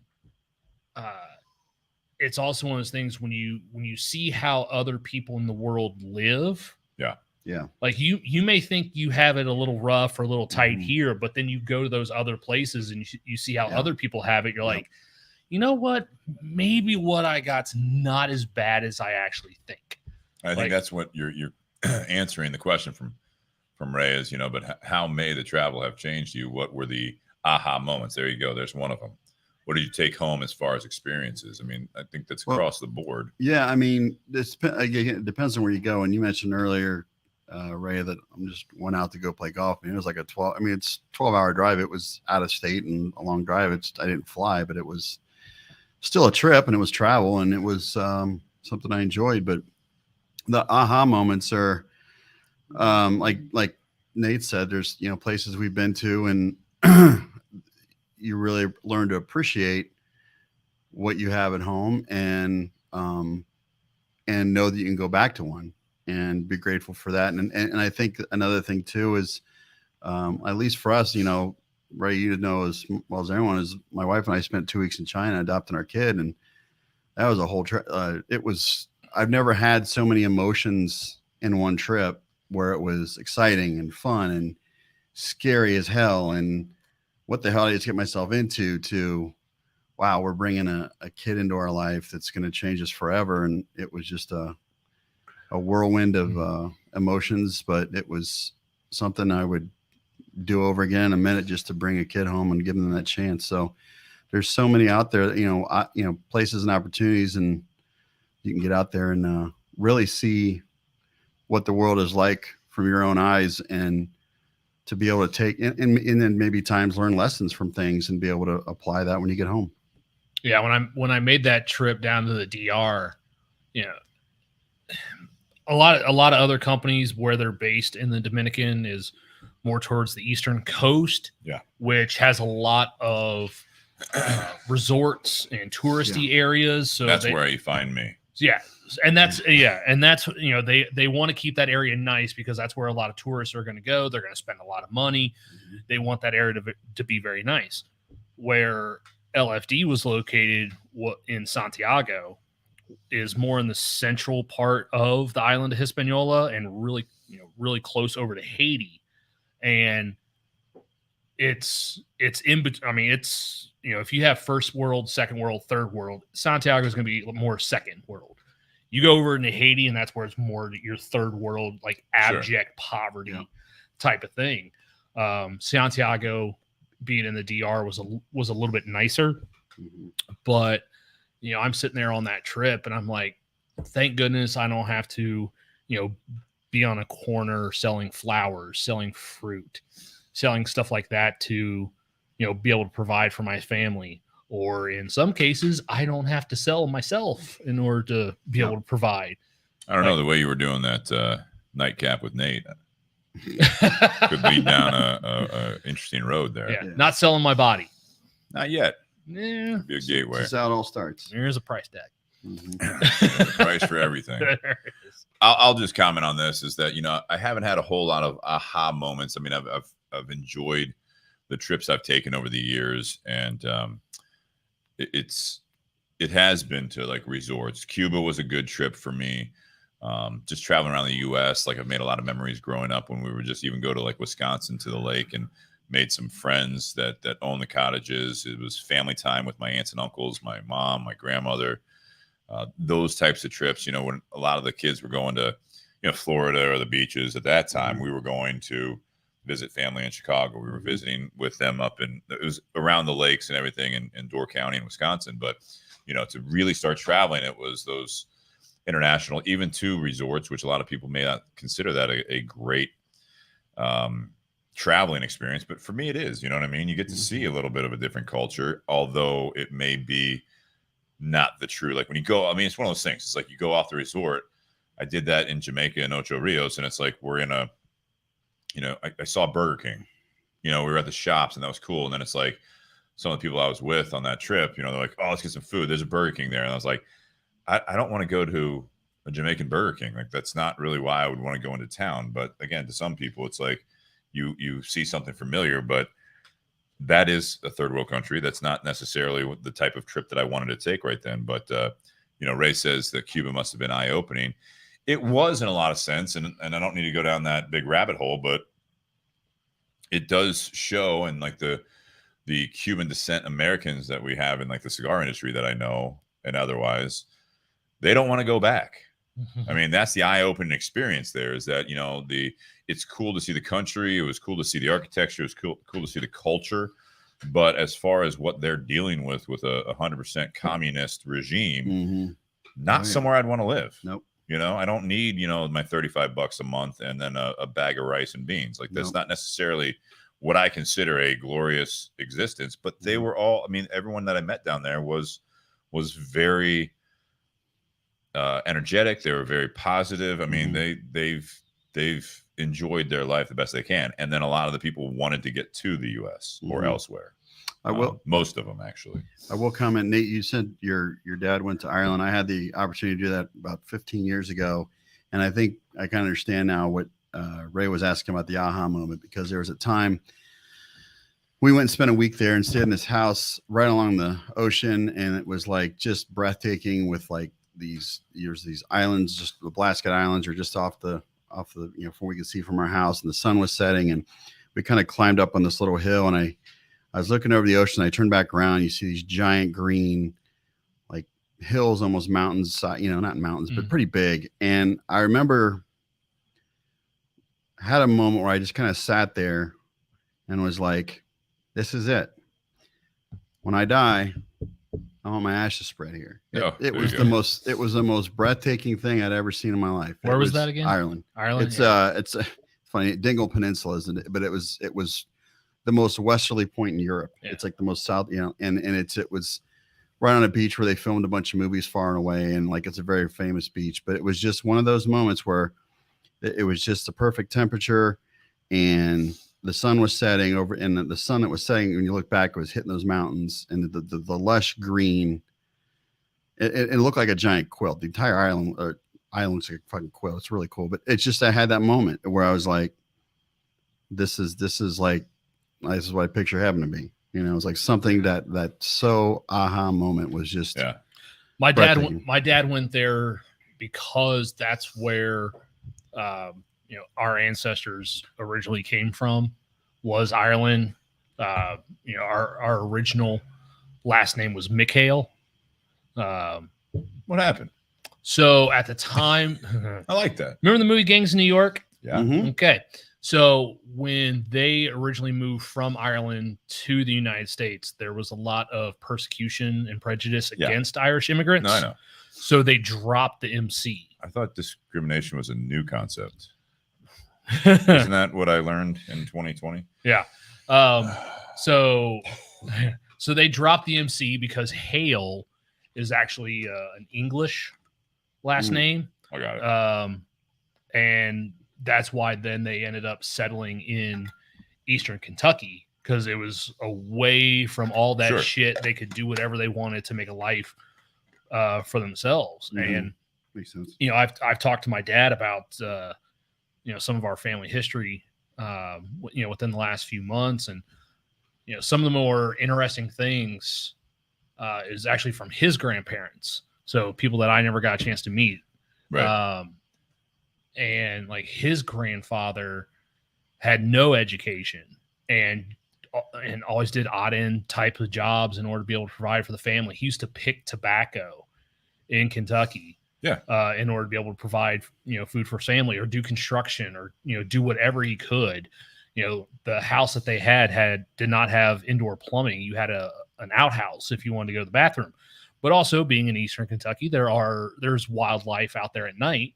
So I remember him telling me, he's like, yeah, every bedroom had a bucket. So in the middle of the night, if you had to go to the That's bathroom, the way it was back then. Yeah. yeah, you went in the bucket. And then when the sun came up and you could see, then you went and dumped it in the outhouse. And then you just plug the hole and move the outhouse. Yeah. Like, So if you want to travel to Eastern Kentucky, we've check got lots of acreage. We'll shoot guns. We'll ton go of hunting. buckets, Like plenty of buckets there's to a go cabin around. there's down a bucket there for everyone out there. I will say one last thing before we move on to the next topic here, is that probably, and I didn't mention, is one of my probably not most, but very memorable trip was when I went to Alaska for a cruise. Oh, sweet. And that was like, I mean, that's something to see it's like a different world, right? I mean, the climate is so different and the scenery is so different. You just don't see that. I mean, in really any other part of the world, in my opinion, maybe in like Siberia and stuff, but you don't see just glaciers, you know, in plain sight. Yeah. You don't, you know, coming up out of nowhere. We went on the Mendenhall Glacier. We went into the Yukon Territory. You know, we saw, you know, the trees that were basically, one side was all like the pine, you know, needles and branches, and the other side was completely stripped bare because the winds get so violent up there it strips the whole side of the trees. So that was a cool trip. That's not necessarily an aha moment, but those types of trips where I actually won that cruise through my old job one year. And so it's not like something like, hey, where should we go? When I was 25, I'm like, hey, let's do an Alaskan cruise. You know, it wouldn't be on my, but I'm glad I did it. And I would encourage a lot of people to do that, because again, it's like you're on a different planet. You know what I mean? Like, you know, you going to Ireland and seeing that. I mean, it's not necessarily a different planet, but it's like, where am I going to see this in America? Right. And there's a lot of beautiful places in the US, but it's like going to still the US technically, but going to Alaska and seeing the glaciers, being out there, once again, in the comfort of a nice, beautiful cruise ship. So you had a little bit of both, that resort feel and also seeing that. That was a great one. That's cool. All right. Next one here. I got to go back to all this. Excuse me.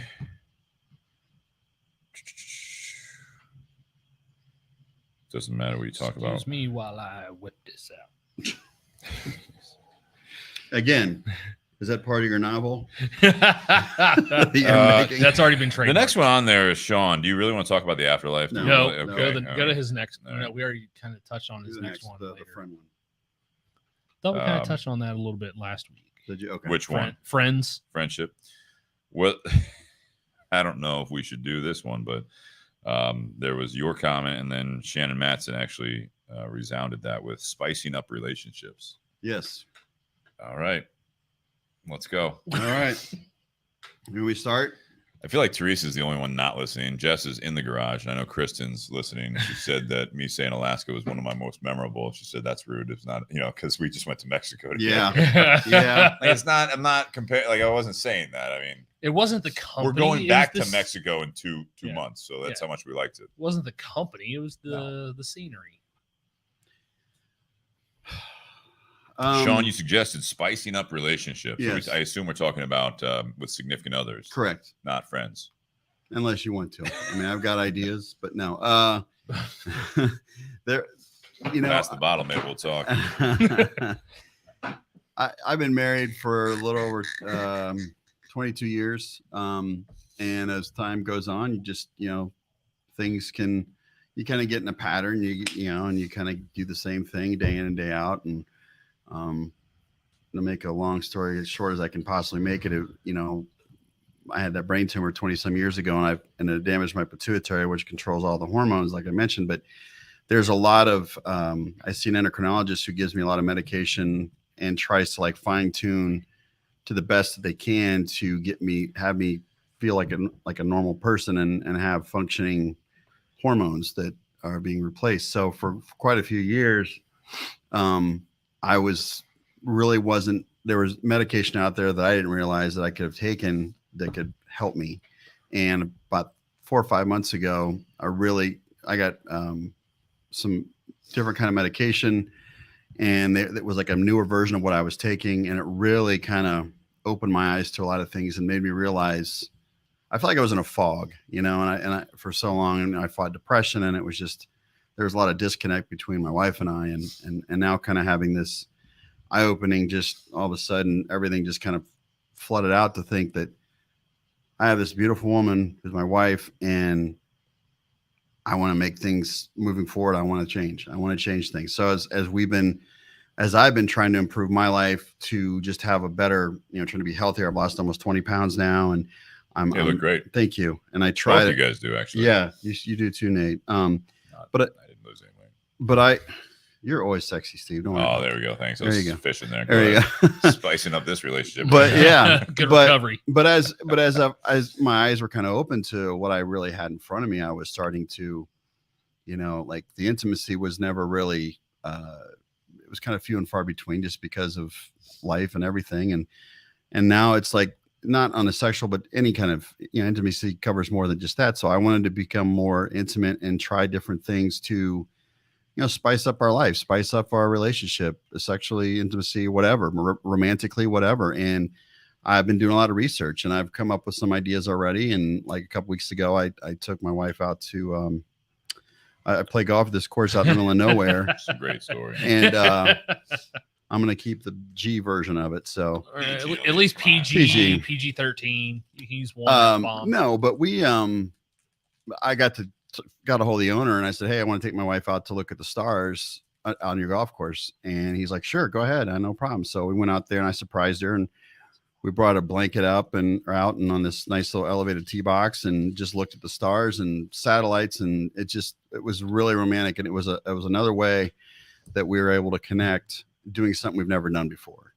And as I realized how impactful that was to both her and myself, then my wheels started turning more like, what else can I do? What other things can we do to like just spice things up and make an adventure out of it? And I've come up with some ideas that we've discussed, and most of them I really can't talk about, but we do put an explicit rating on right this. But but there's keep that to yourself. Yeah, I'm not, but anyways, my point is that really made me realize, and if you guys are in relationships out there that have been for a long time, and you're kind of just going along doing your, in a holding pattern, like it's never too late to think about things. It doesn't have to be extravagant. It can be something simple.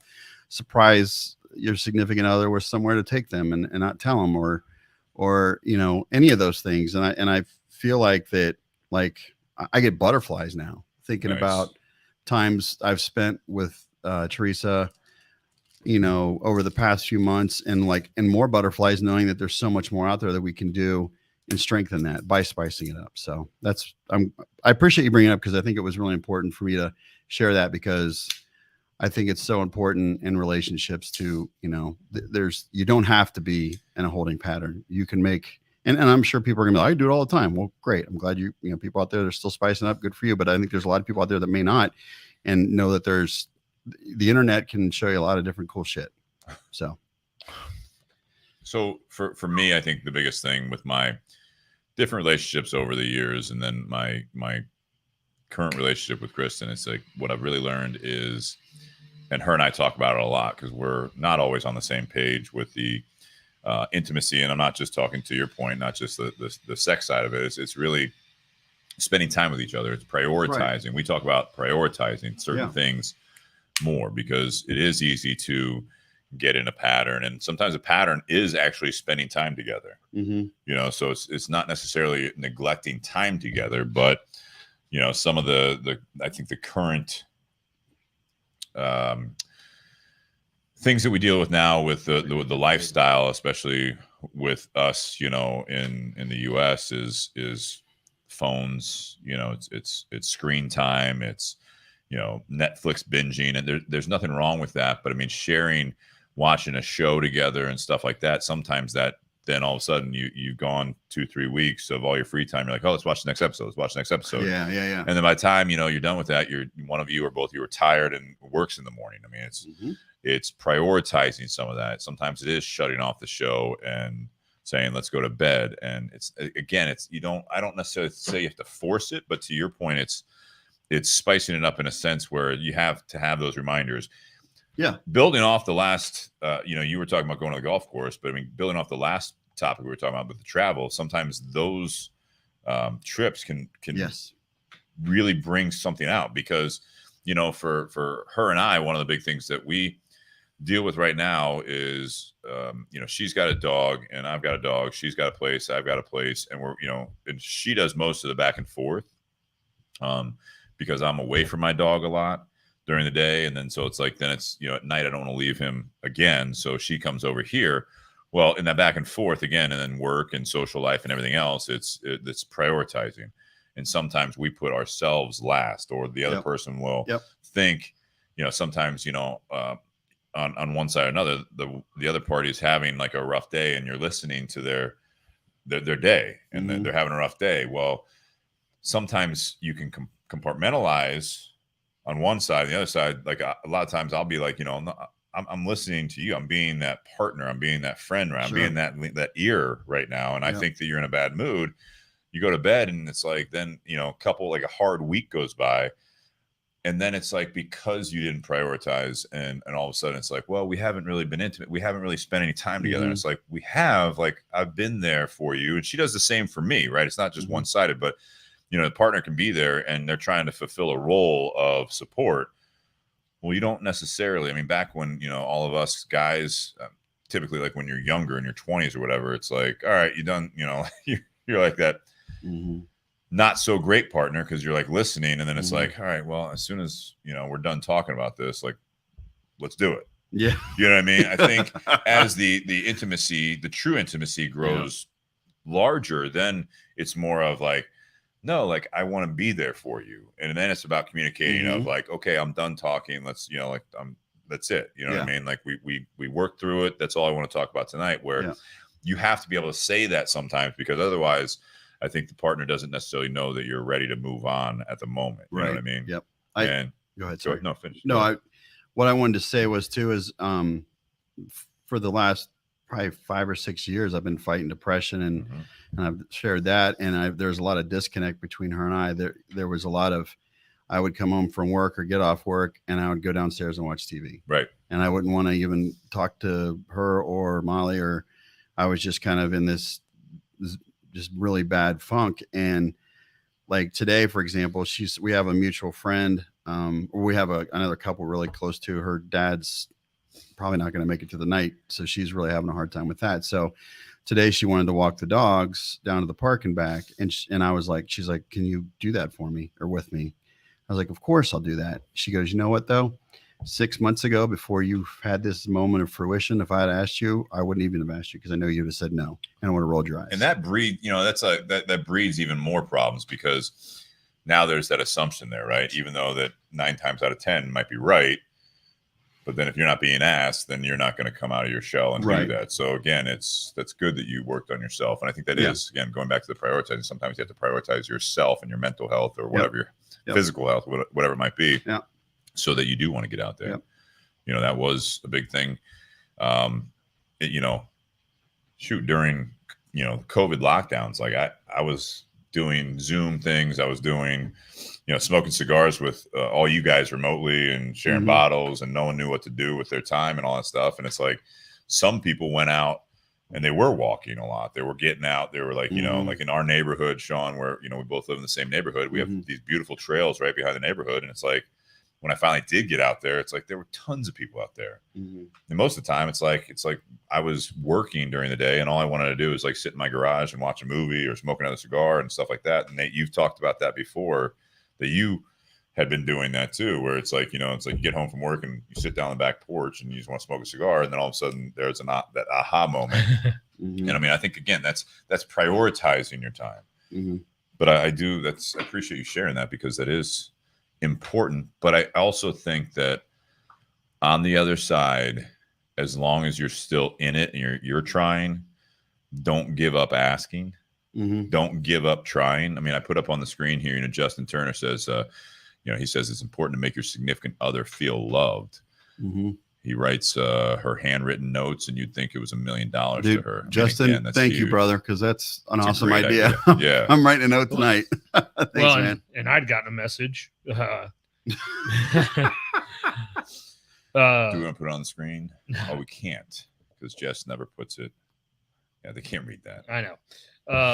But no, she said, be brave, be bold. Your spouse loves you and cares about you. Don't be afraid to ask to try something different. Yep. But also, the conversation made me think, like, why do we feel the need to spice things up? Why do we have to spice things up? And I think a lot of that comes down to we get in those ruts in relationships. Mm-hmm. And, when you're in your 20s or you're first married, it's a different stage of the relationship versus when you've been married for 10, 20 years. Like honeymoon phase, man. Yeah. Yep. And, you all of a sudden just start, like Steve said, life gets in the way, work gets in the way, things become routine, mundane. It's family, kids, job. Yeah. It's the same thing every time, Yep. and sometimes some partners, maybe not both, but I think one of the worst things is if one partner gets bored, I think that's worse than if both partners get bored with things. How so? Because if both partners get bored with things, both partners realize that there's something wrong, and they both realize that something needs to change. You still not have always to talk about it, though. And that can be the hard part. Yeah. But if there's one party that thinks everything's fine and the other party's like, no, things are not fine, it'd be extremely difficult if the party that thinks things are not fine has a difficult time bringing things up, because the other party's then completely oblivious to what's going on. Correct. Mm-hmm. And that's, again, sometimes it's also the big song and dance of, you can tell something's wrong, or, you're asking, Teresa's asking Sean, do you want to take a walk with me? And I already know the answer is no, or whatever. I mean, you stop doing that. Or if you ask, like, what's on your mind? Nothing. I don't want to talk about it. Those types of conversations are very, very defeating. Yes, they are. Yeah. They're very, very difficult if you're not willing to communicate. Well, and the other thing is, different parties behave different ways in relationships. Well, Dallas Allen brought up the love languages, which we did a whole podcast on that. We did. But no, like, there's the general idea, like, women need affection, men need attention. Or no, the other way around. Women need attention, men need affection. And if either party is not getting what they need, unfortunately, a lot of times they're going to find it somewhere else. Yeah. And that's kind of what we really talked about with that love language when Jake was on, which was bizarre topic to come up with, but it was a great episode. Yeah. That we talked about. Not something you would expect, 3 middle-aged guys to just sit down at a podcast smoking. I thought he was. That's right. He still is a young buck. He is 20. But I think, to your comment, just to briefly comment on that, where it's like the stereotypes of guys need this, girls need that. Obviously, the love languages thing, I know people are really diving into that. I'm not as much. I mean, I think there's some merit there. I think it's been classified to be able to understand. But I mean, there's a lot of psychology there that I think that, that it's not as simple as, what was it? Men are from Venus, or whatever. Women are from Venus, men are from Mars. I don't know what it was, but yes, that whole thing it's oversimplified. Not every guy is the same. Not every girl is the same. Mm-hmm. So I think that's, again, to Dallas's point, love languages, knowing yourself in general. I think that is going to be the big thing. So that then if you know yourself and the other person knows himself and you're able to prioritize, communicate and all that stuff, that's the key to more of a healthy relationship, I think, where you can spice things up. Spicing up relationships, obviously the first thing that a lot of people go to is the intimacy or the sexual side of things. And there's nothing wrong with that. But I think that before you even get to that, that could be a major issue, but it's also maybe more of a surface issue for a lot of times where it's like, that's kind of the byproduct of the relationship is suffering elsewhere. You're not able to be open with your partner from a sexual standpoint because you're not able to be open with your partner in other ways. You don't talk about your day anymore. You don't talk about your aspirations in life or your career. You don't talk about, if you have kids, you don't talk about, everything, your hobbies, what you want to do. You know what I mean? It's not exciting if you do like just go, want to golf. You just want to smoke cigars. You just want to, go to the gym. You just want to do these things. And that's what you do with your free time. It's like, well, what time's left for the relationship? You got to prioritize. Unless you're doing some of those things together. And then that's different, right? I mean, that's different. Yep. But if you're always doing your hobbies or your interests and the other person is involved because they want to spend time with you, you've got to at least switch it up and find out what they want to do and spend some time. Like, you were talking about, you like, Teresa's not a big golfer, but you took her out to a golf course, from a different angle, right? Sure. I mean, from many different angles, if I'm not mistaken. So I think that's important. Do you want to move on? We were just worried about deer trails. Camp trails. Yeah, they were. What was that? They were playing a different game of 18 holes. Easy. Teresa, if you're watching, I didn't say shit. Well, like today was one of those days. We saw the cameras. Yeah. Like today was one of those days though, where like normally my day off, all right, and Jess is on vacation this week, but normally she'd be working, so she'd be in the basement working all day long. She can't really just go away from her computer for a while.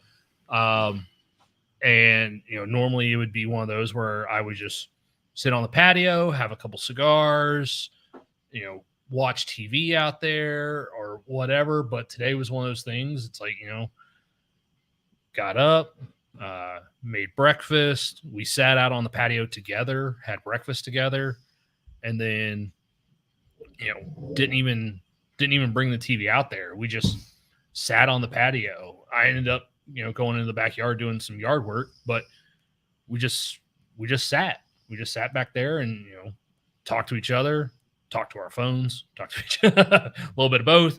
But even if we're both out on the patio looking at our phones, like we're still together. We're still hanging out together instead of she's inside on her computer, I'm outside on the TV.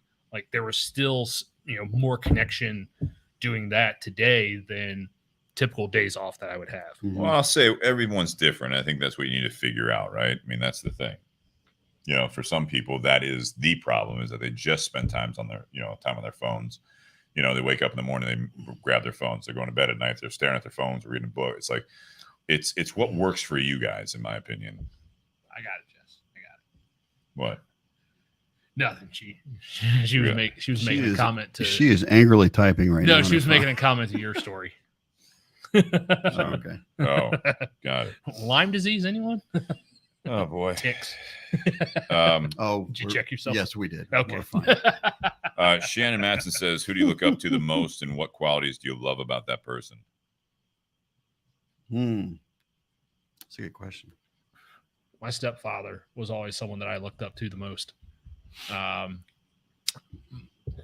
My dad and my stepfather were both,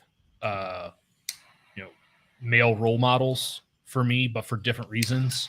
My dad for his work ethic and doing what it took to be able to provide for his family, even though that may have meant time away from his family, still did everything he could to provide for his family. And it was one of those things where as a kid, I didn't understand it. But as an adult, even as an adult who doesn't have kids, I get it now. I talked about it a long time ago. Like when I was a kid, my dad and I would go fishing when we would go to Kentucky. Mm-hmm. Like I'd rather go hunting with my dad just because I like hunting more. My dad likes fishing more. And so, you know, we would go fishing together. He had a bass boat, and, you know, that was one of those things where it's like, I really don't like this, but I didn't realize it until later in life. It was never about the fishing. It was about spending time together. Exactly. Yep. And that's really what my dad wanted. My dad wanted to spend time with his son in an environment that was quiet, and it was just the two of us. Yeah. My stepdad, you know, because of who he was as a person, kind of the role model he was of what it meant to be a godly man, and someone who truly loved and would do anything for his family. Yep. You know, he would do, you know, when I was younger, he would do anything for his kids, and that, you know, at one point that meant, you know, divorcing his ex-wife and losing his job and having to move. Like the first year after his divorce, he was living in an apartment above a garage that didn't even have air conditioning. You know, but that's, you know, that's what all he could do in that situation. You know, no one believed his stories of what actually took place. And it was really defeating for him for a while until, you know, things started to improve. You know, then he married my mom, was able to get into another church, started church eventually. Like that's what he had a passion for. You know, his biggest passion was mentoring young men. Mm-hmm. Like that's what his biggest call was for him, was, you know, to provide, you know, to provoke leadership. Yeah. In, you know, both in the workplace as well as in the house. Like that was one of his biggest driving factors, was being a leader in the house. Mm-hmm. You know, because, you know, the first time around, it didn't necessarily work the best for him. And, you know, he admitted, you know, some of the mistakes he had made and shared those mistakes with others. It's like, well, here's how I screwed up. Here's how you cannot make the same mistakes I did. And lead by example or stories. Yeah. Jesus. What? This car keeps backfiring. Yeah. Fast and Furious. Wouldn't say furious. So why do you look up to him? Or to the comment was, you know, what qualities?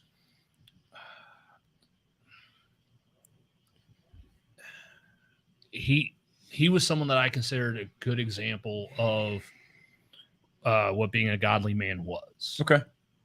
And even take the religious aspect out of it, you know, just, you know, what it meant to be a father, what it meant to be a husband, what it meant to be a leader for other people, as well as, you know, someone who cares for others.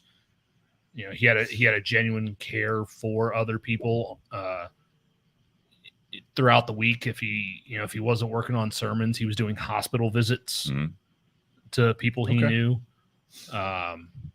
You know, doing, you know, he wasn't Catholic, but, you know, kind of the, you know, the last rites kind of thing for some people, you know, just being there for some people. I mean, there were some times where, you know, he was in the hospital room with a person and there was no family. Yeah. But he was that person that person dying reached out to him. Like he was that kind of role model and that kind of friend for those people that, you know, they would rather have him there than any of their family or nobody. Well, yeah. Ray asked, you know, what's a godly man? I think that you're kind of explaining it in your perspective, obviously. I think that's great. Sean, do you have someone you look up to? Yeah, I'd say my dad. He was a man of few words. I mean, we talk all the time, but he wasn't like, he was always there for me. My parents both were, and I've been blessed to have parents that are still together and they're still both alive. And there were times like he was always there if I need anything. He always went out of his way to make sure, even to this day, like if I'm ever struggling or need something, he'll do whatever he can. But the times when we had deep conversations, I would walk away from it just feeling so much better. And like, I valued what he taught me as a person, and when he gave me advice, I took it with everything with my being, because I've always looked up to him as somebody who's, he's been through similar situations growing up, and just when life there's your curveballs and shit, he's kind of been there and done that. And to be able to prepare me for things that I'm, down the road where I've been nervous or concerned or worried or, or how to react to this or that, or, he's always kind of been that go-to guy with, this is, what I'm struggling with, or, I've told him, and then he's able to just kind of really just have the right things to say. It wasn't some long drawn out speech. It was just very more of like, he just knew how to communicate well. I like that. Yeah. How about you? Yeah, it's a tough question for me. I mean, I don't, it's, when I say this, it's not because I don't look up to anyone. I mean, that's a tough question for me, Shannon, because I don't have anyone necessarily at the top of my list without really trying to, I'd have to think about that, because, I look up to my mom for a lot of different reasons. I look up to my dad. So I'm fortunate enough, especially looking back on my father, I look up to, business mentors for different reasons. I look up to, or really appreciate and take from good friends of mine, you guys, doing this, show together. I don't really have one person I think I look up to the most. I try to do my best to be more of a sponge in a sense that I can take and look up to for different reasons, a lot of different people. People that are close to me. I mean, even, Kristen, I look up to for a lot of the reasons that I'm still learning. We've been together for a little, like over a year and a half now. And it's one of those things that, she surprises me. So, maybe sometime down the road, she'd be the person that I look up to the most at that part of my life. I look back at, my dad, similar to what you were saying, Sean, is that, man, a few words, not always the best with words. As he got older, he was better with words and a little more open, but then I found out why he wasn't, because he had gone through some family trauma earlier on in life before I was born. And so it's like, it all kind of, the pieces go together there.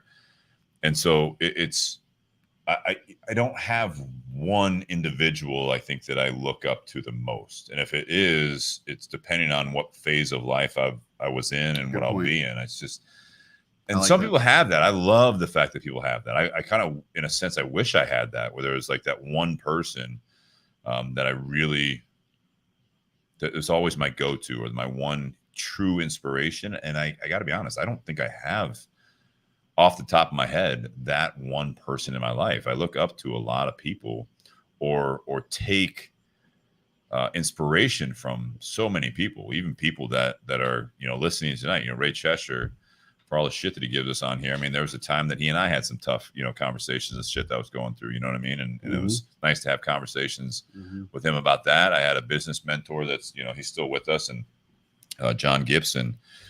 Don't see him as often. He lives up in Powell, but there was a period in my life, when I was going through things in my previous career, that I would bounce ideas and talk to him about that, what I thought. And that was very beneficial. There's just been so many people in my life that I feel as though that really do provide inspiration. And I think for me, there's not a top dog in that. And I don't think there's anything wrong with that. I wish it was easier that way, because I think a lot of people, Shannon Matson, who asked that question, she has that answer. Yeah, I know exactly what it is. Yeah, it's probably her dad, right? Yeah. I mean, like we all, yeah. He's a cool dude. Yeah, I mean, there's just people that certain people look up to, and they are their go-to person.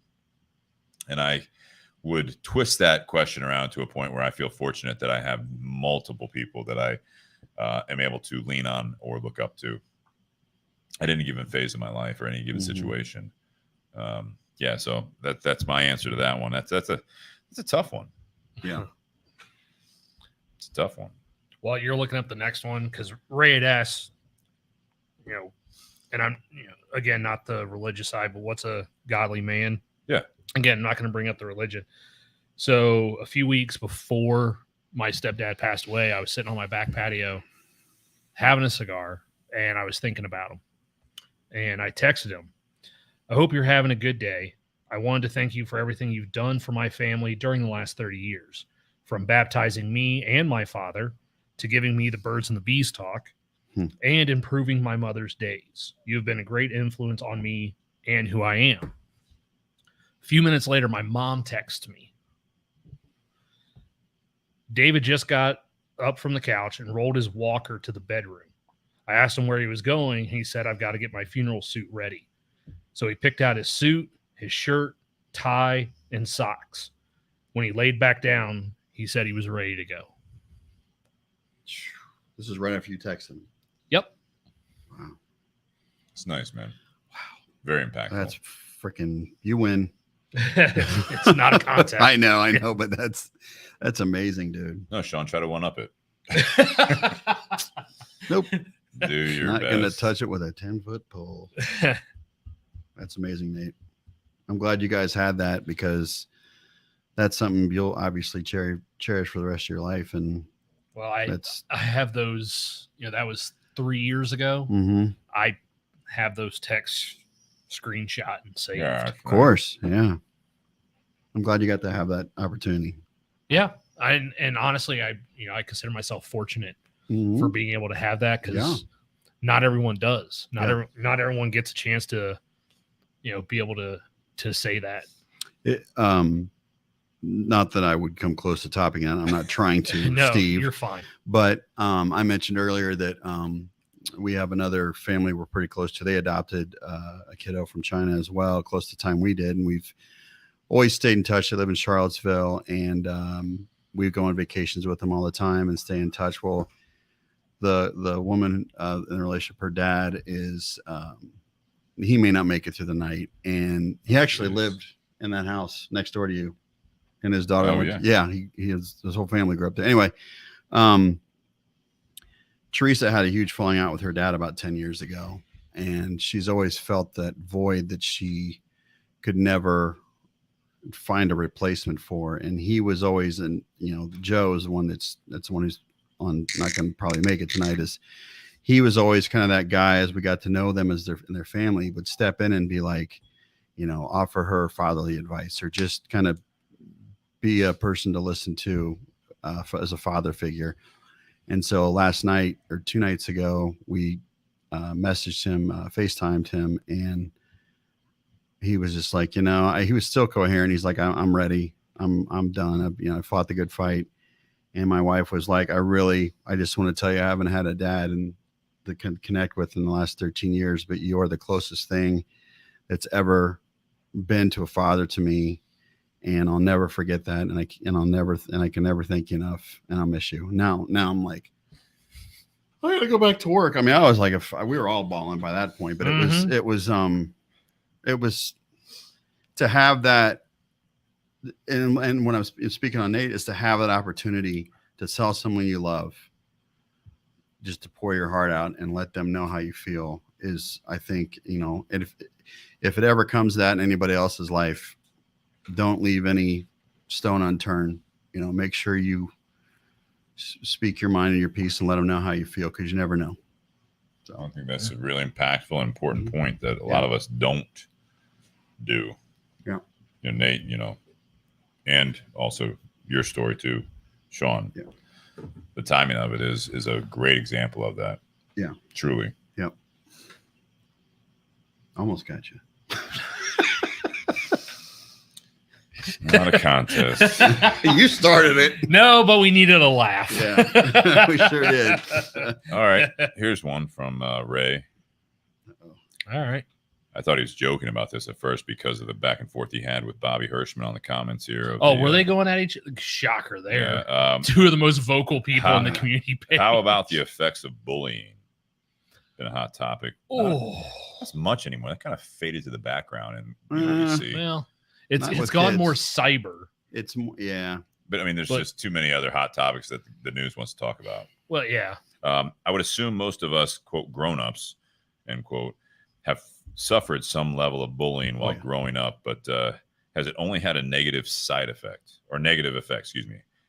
Has it only had a negative effect? Or I'll rephrase that of, what kind of effects can it have? I would say positive or negative. I think in certain instances, and when I've dealt with as a kid, it was all negative. It was hard, but as up to about 8 years ago, I worked for a CEO and I considered a bully, micromanaged, stood over your shoulder, trying to catch you for looking at your phone and questioned everything you did. No matter how hard you worked, it was never good enough. And it fucked me up for a long time. And it was hard to just keep my cool and not lose it. But the day I left that company, him and I had it out for like an hour in his office. And I told him exactly how I felt. Yeah. And I mean, he kind of pushed the issue. I didn't walk in there and start cussing him out, but it was more of an argument began, and we went into his office, and I was like, you know what? I'm sick of your shit. I said, this is why I'm leaving. And I told him everything I felt about him, all the years he, would single me out in front of everyone and all the shit he pulled. And I was like, and at the end of the conversation, he actually apologized to me. Good. And so I take that. Too little, too late. Yeah. But I take that as a lesson to know that I will never succumb to a position in a job where I'm going to be bullied like that again. Like I know the signs, I know the warning signs. I know, like, as soon as I get an inkling of that happening, like there's another company right after. It started to become that way, and I got the fuck out. And instead of letting the culture, right? Yeah, and letting it drag out. So I'm finally in a position now where I've been dying to be in for years, but it helped me grow, Ray. I mean, it really helped me know what my value is and to stand up for myself and to just be ready, be cautious and be, appreciate who I am and know I'm worth something. So I was one of those that in school for most of my school years, I was teased and bullied by several kids, like all the time. I remember there was one time where, my mom picked me up from school. She goes, "Oh, how was today?" I said, "Worst day I've ever had. I don't ever want to go back." And then the next day she picked me up for school. She goes, "So how was today?" Mm-hmm. And I went, "Well, you remember yesterday? Yep. Today was worse." Like, it was that kind of thing. Like, there were some kids that that were classmates of mine that, like, they felt powerful by belittling others. And hopefully, people like that grow out of that when they become adults. Not everyone does. They continue that type of thing. The first time I actually, because I was never a violent kid. I never wanted to be violent or physical. I didn't want to get in a fight. I didn't want to punch a classmate, even if it meant sticking up for myself. I just didn't want to do it.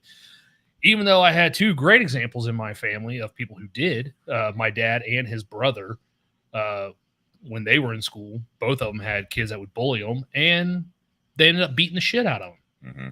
I was never that kind of person. But finally, one day, I think it was 8th grade, in middle school, our lockers were always arranged alphabetically. Mm-hmm. And it just so happened that one of the biggest bullies I had in school, our names were right next to each other. So our lockers were always right next to each other. And you're best friends now? Nope. Oh, okay. I thought there was a big turn in the story. Yeah. So, but no, it was one of those things where before the first bell of the day, like, I'm at my locker, putting books away, getting books out, and he immediately just starts getting on me and just starts his normal routine of shit. And I finally had it, and I just turned around and shoved him into his locker and then walked away. And he runs up behind me, shoves me in the back. I look, I see the assistant principal, and I'm like, nope, I'm not doing this today. Mm-hmm. And the principal ended up shouting my name, but I kept thinking it was the vice principal, so I just kept walking to class. Finally, I hear her shout my name, and I turn around, and I ended up getting an in-school suspension only because I didn't turn around when she yelled my name. Interesting. He got a suspension for pushing me in front, and the two of us had to serve our suspension in the same room all day long. Like, that's a recipe for disaster. Yeah. But no, it was so bad, even in high school as well, that when by the time I was a senior, so I graduated in 2002, and when I was a freshman, that's when Columbine happened. Okay. All right. When I was a senior, some of the kids that used to bully me, they thought I was going to be the next shooter. Jesus Christ. They thought I was going to be the next school shooter. And one day we're in physics class, and one of those kids actually said to me, he goes, I don't understand. Like, we give you shit all the time, and yet you never do anything. And we all think that one day you're just going to snap. And I looked at him and I went, so then why would you want to keep doing it? It's a good question. Great question. And why would you want to keep pressing that issue? And he's like, because it's fun. And I was like, for you, now, it won't be if you're a headline. Yeah, because you're going to be my So first you target. threaten them or No. But yeah, it was one. Yeah. They even tried to make it a senior superlative, like most likely to. Like, you were in the yearbook? that one didn't make the yearbook. Oh, good. But no, it was one of those where I finally just called him out, like, really? Okay, you think that's how I'm going to act, but you still want to try and piss me off every day, like, real? Now, even though I was bigger than him, he was a state champ in wrestling. So even though I had him by about 60 pounds, he probably still would have whooped my ass. But it's like, where do you get off on treating other people like that? Because if you act like that as an adult, like, people just aren't going to hang around you. I mean, you're going to be that man on an island. Like, no one wants to be around you. No one wants to invite you over for shit because you're just an asshole all the time. Assholes like the company of other assholes. Mm-hmm. I only had like some brief experiences. I don't know if I was just not like, kind of it didn't let it bother me a whole lot. You know what I mean? I had not a similar experience. It was just like some random thing with like, like seniors and freshmen type thing in high school where, they were going around like, throwing food at freshmen or whatever. Sure. And not the similar thing, but I did, one guy came up and like, put something. I did have hair at that point as a freshman in high school. We saw the pictures. No, in high school. I know. But yeah, like kind of put like some like food or whatever in my hair. And I just instinct at the time. It was just literally, I just turned and like kind of like shoved him up against the locker and he just moved on. I was not a big kid. I was, whatever. I graduated high school. I was 145 pounds. It was, didn't have much to me. So the soaking, or it's like the bullying and kind of like letting that soak in is something that I think is just, I don't know. It's not that I didn't experience that bully mentality. It was just more of from a career standpoint. It was more of just people trying to play the game to get the promotions before you and try to make you look bad and stuff like that. And just recently we were having that last cigar event on the patio at Fido, and a guy came. He had just been in the cigar shop, and I hadn't seen him in years, and I kind of recognized him. His name was Jim Whalen. He was walking by, and we were on the patio. Kunal, who was on the show last week, was running the event, and he kind of it was before we started, and he kind of said, he's like, hey, Steve, do you remember me? And he was walking by the outside of the patio, and I'm like, Whalen, not even knowing how I knew him. And he's like, yeah, Jim Whalen, I worked 2 Minute Truck with you. And I said, oh yeah, Jim, I'm so sorry. You know what I mean? It's when I was in the GM role and stuff like that. And he took it more personally that there was an employee there that is still with the company that he and I like leapfrog back and forth on certain positions. And he even said, he's like, man, I felt so bad on about how, when I got let go, he's like, how all that went down. I'm like, yeah, man, that's 10 years ago, man. It's in the past, whatever, And he's like, no. And he told me he's trying to like, we didn't have time to talk, but he's like, no. He's like, this individual like was trying to like set you up for failure. Like we found out later that he was like, following, like making sure like every little thing, like if your lunch break went like in a minute too long, like he was like tattletaling. It was like that kind of Bullshit. is bullshit. And I consider that, looking at it was like more of like a more passive bullying, where it was just like this passive aggressive, if you will, but it was very aggressive, trying because he wanted my job at the time. And I didn't let it bother me. I didn't play the game like he did. And so it was one of those things that I saw him, this person, oh shit, man, it's been like 6-8 months ago, actually at the liquor store. And he had the 2 Man Truck logo on, and I saw him, and this is before I heard all this, and not that I would let it affect me anymore. It's like, we talked about, I was like, oh yeah, you're still there. How is it? And he's like, yeah, the same. I was like, oh, how's that? He's like, I'm basically there for a paycheck. I was like, yeah, I remember that feeling. And it's like, you're fucking doing this 10 years later, man. Wow. Like, it's a different form. I look at that as a way of like, he was trying to bully me out of the position, but not to my face. It was all from the background, trying to get me fired. And he was successful. I mean, I played my share in that, but it was like, years later, I see him, and I don't know if he makes more money than me now at this point, 10 years later, but it's like, at this point, it's like, doesn't really matter, because I'm enjoying my life. And he's not. I mean, I know he has a good family life, but it's like, that's what he said. He's like, I'm basically doing it just for the kids at this point. It's like, you go to work every day 10 years later, and I'm sure you make the best of it, but it's like, you were that company man and trying to get like playing that game of we were a small to medium sized business, playing the corporate ladder. And next thing you know, someone else in the business bought the business out, from the owners, and you're still in the same position you were at for the last 10 years. And you literally just tell me in passing that you're there for the paycheck. It's like, cool, man. Good for you. And it's not that I'm the bigger man or the better man. It was just kind of like, I didn't really look at it that way. And, to Ray's comment, I think it was more of an inherent thing. My brother, I think, is the same way, is that, we were good at sports. We weren't the best at sports. We were, we had a lot of friends, but, I had popular friends, I had not popular friends, all that stuff growing up. It's like, maybe I just missed some of the bullying because it was just kind of, I didn't let things roll off. I mean, it was more of like if something bothered me, I was just trying to do better. That's the way I look at it. So, I mean, to Ray's comment about, are there any other effects other than negative? Absolutely. I don't think you need to go the extreme of what Nate was saying, that people thought that you were going to be the next shooter, but it's like one of those things is like, you can use it as motivation going forward. If you're getting picked on, you see those stories. It's like, oh, you're the small kid, you're getting picked on. So you try to like start exercising, you start getting, like, I got to get bigger. I got to do this. I'm not the smartest person, so I'm going to study. I'm going to try to get smarter. I'll show them. There is that, as long as it's about motivation for you, as opposed to retaliating and just throwing it back at them. Because then there's that age old thing about now who's the bully? You know what I mean? Yeah. If that's all you do is you become the bully as a reaction to being bullied, there's no win there. No, there's no win really at all. There's a comment there, a comment, Justin, a couple of them said, if I had to be honest, I was that bully. And if I had to be totally honest, I still feel with the guilt today. And he says, however, it's definitely made me a better person today and a better father.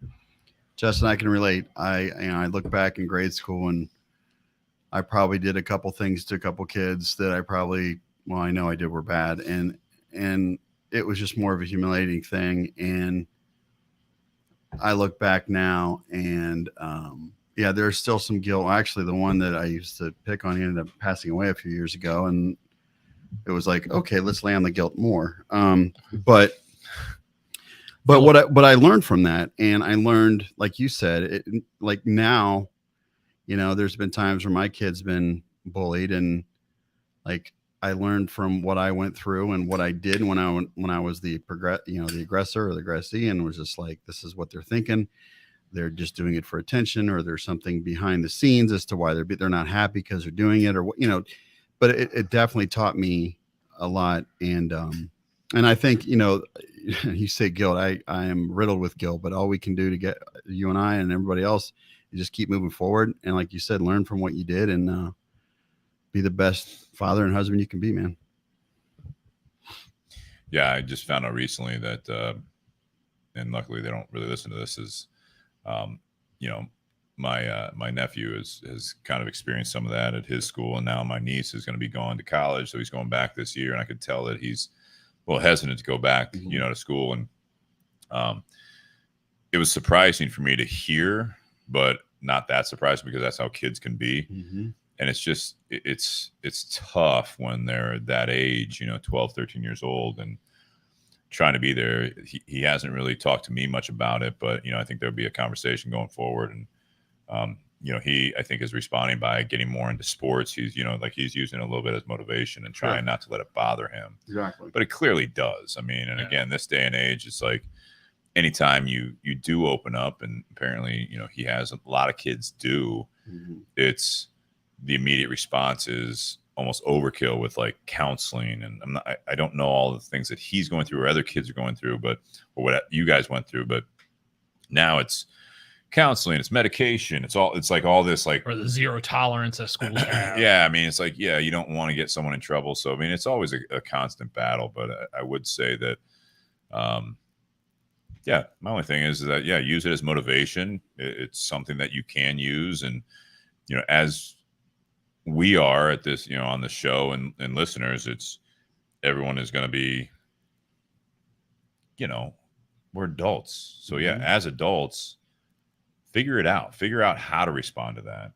And I think the biggest thing that I, heard from Sean, and I know Kristen and other people, it's like I've learned from her, is that when a culture with a career or a friendship or whatever like that, it's becoming that toxic thing that you realize there's some trigger points there of like, I've seen this before. This is like a kind of a bullying mentality from the bosses or people at the job. It's like, there are other jobs out there, there's other opportunities out there that you can take advantage of, that you can actually move on and hopefully do it in a smart way. They're not dealing with it all the time. Remove yourself from the situation. When you're kids and you're in like school, like you can't remove yourself. Did that. You can't remove yourself from that all the time. So I mean, I've talked about it before, where in my last career, I had some issues with my manager, and what made me start looking elsewhere was when I brought those issues to their boss, and then they didn't even address those issues. What they had done is they had held back things I said or mistakes I made, and turned the conversation into a focus on things I had done wrong. Yeah. Instead of addressing the issue I brought up. Pretty common, yeah. They're like, well, I heard you did this, and you've had. I'm like, that's not what we're talking about. If you want to talk about it, we can have a different conversation about that. This is why I'm talking to you. But you sandbagged on this just to negate any complaint I had. And I was like, nope. That's when I started looking. Yeah, there's got to be consistency there. That was one of those things that it's, when an employee, I've had those, not necessarily in this job, but in my previous, it's like when I would be like counseling another employee about their job performance and talking to them about what, some of the struggles they're having. It's like, well, this person is doing this or doing that. And I'm like, I'm meeting with you right now. And, I hope that, my consistency would be able to back that up, but it's very natural to project it elsewhere, right? Sure. Oh, the blame and everything else. That's one of the rules I had that 1 year that I was a basketball coach for middle schoolers. I had a rule that as parents, I will only talk to you about your kid. Yeah, same thing. And that's something I learned from a coach in college that he used to do when he taught other sports. Is he actually made parents sign a contract and like, here's the rules. One of them was, I'll only talk to you about your kid, because you have a lot of parents that would sit there and go, well, how come Timmy's getting so much playing time? It's like, no, we're not here talking about Timmy. We're talking about your kid. The question you need to be asking is, what does your kid need to do in order to get more playing time? Quit trying to throw the blame onto other kids. Sure. It's like, no, your kid can't dribble. Your kid can't shoot. Like, this kid can shoot and dribble. So, and he's making the grades. Yeah. So unless he does something to completely fuck up, like, he's going to get more playing time. Why? Because this is a sport. What do sport participants want to do? Win. Good. especially at a certain age. Yeah. Another real quick thing about bowling has changed between now and back when we were younger, cyberbullying. Yeah. Because now you got a whole different level of that with social media, and I've heard where kids have committed suicide over it, and I've never.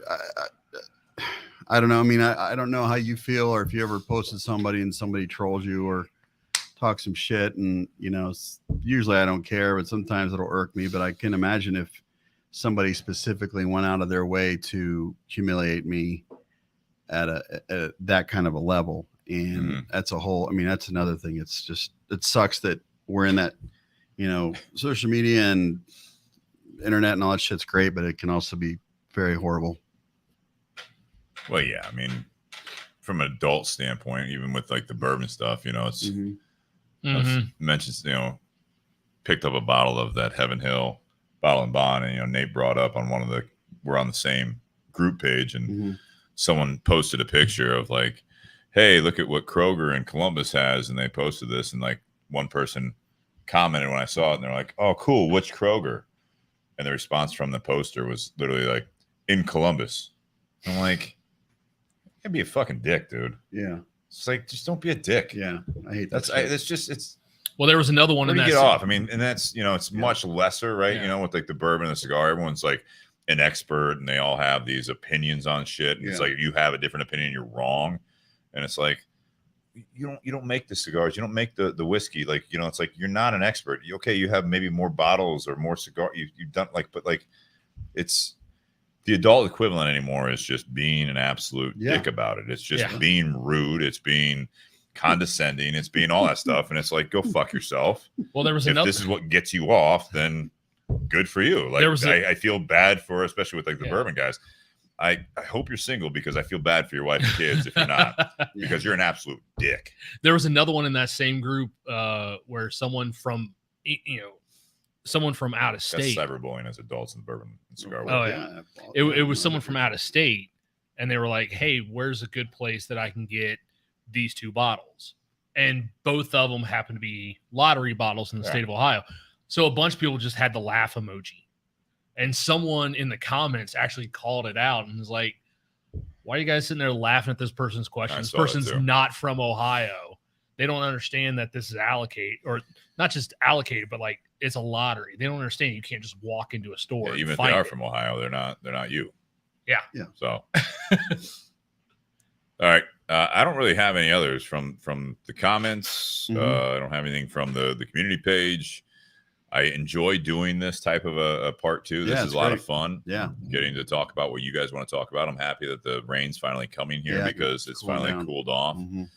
But any closing remarks from you guys on any of the topics we talked about, or just kind of summary of what you guys took from tonight's part two?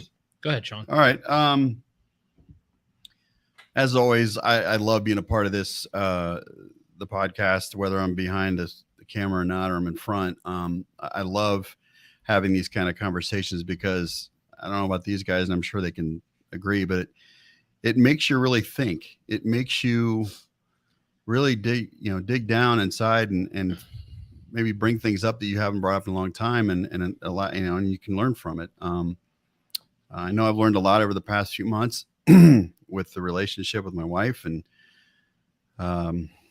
bullies. It's one thing. I mean, it's something we can share, but there's other aspects of it. And I love what people share on these comments, because they offer great advice. There's a lot of times where there's a lot of similarities, and be like, wow, I never thought of it that way. Or, oh, yeah, I've been down that road. Yeah, I know exactly what you're talking about. And to know that you're not alone. So when we do bring up these topics, and if sometimes they're, kind of deep, and, all it takes is for one or two people to bring something up, to really spark something in your life, to be able to learn from it and be able to apply that. So I always love these opportunities to be a part of that, and to bring up these topics, because honestly, it's, I don't know. It's just, it helps me grow, and I hope it helps you guys grow too. Absolutely. Nate, go ahead. One of the things I had thought about during one of the first topics, we talked about the travel. Yeah. It actually made me think of it, Steve, when you were talking about the cruise to Alaska. Yeah, because a lot of people are like, oh yeah, I went on a cruise to Alaska. They're like, well, how fun can that be? Like, that's not tropical. You're not going jet skiing. You're not on the beach. Yeah. You know, it's one of those, it's one of those things we talked about before where we go on vacation and we fill our time being so busy that we come back more exhausted than when we left. Yeah. And so it made me think about, 3 years ago, after my stepfather passed away, Jess was looking at taking a vacation because of everything I dealt with that year. She wanted to go on a vacation and kind of get away. And where she had been looking at was out west, like Aspen during the off season, because it was like summertime, or Jackson Hole, Wyoming. Mm-hmm. Not places you really think about going on vacation in August. And I was like, and I started thinking about, I was like, I kind of like to go to Miami because there's cigar shops, because these places, like this one has a cigar shop. It opens at 8:00 at night. Mm-hmm. And then this one, it has like one shop. Just like, cool. Yeah. 8:00 at night. Yeah. Wonderful. And so I'm sitting there and I don't know how I brought up the whole idea of Miami, but then I was talking to you about it, Steve, and you'd brought up, well, hey, Eric Espinoza is down in Miami. Yeah, like, sure. Reach out to him and get you in the warehouse. He'll tell you where to go and all this stuff. And because my idea was like, I just want to go and hang out in some cigar shops, even though I probably spend too much time doing that as it is. It's a guy's trip. Yeah, that's a golf trip, like Sean was talking about. Mm-hmm. Yeah, but no, when you were talking, just to be fine at home.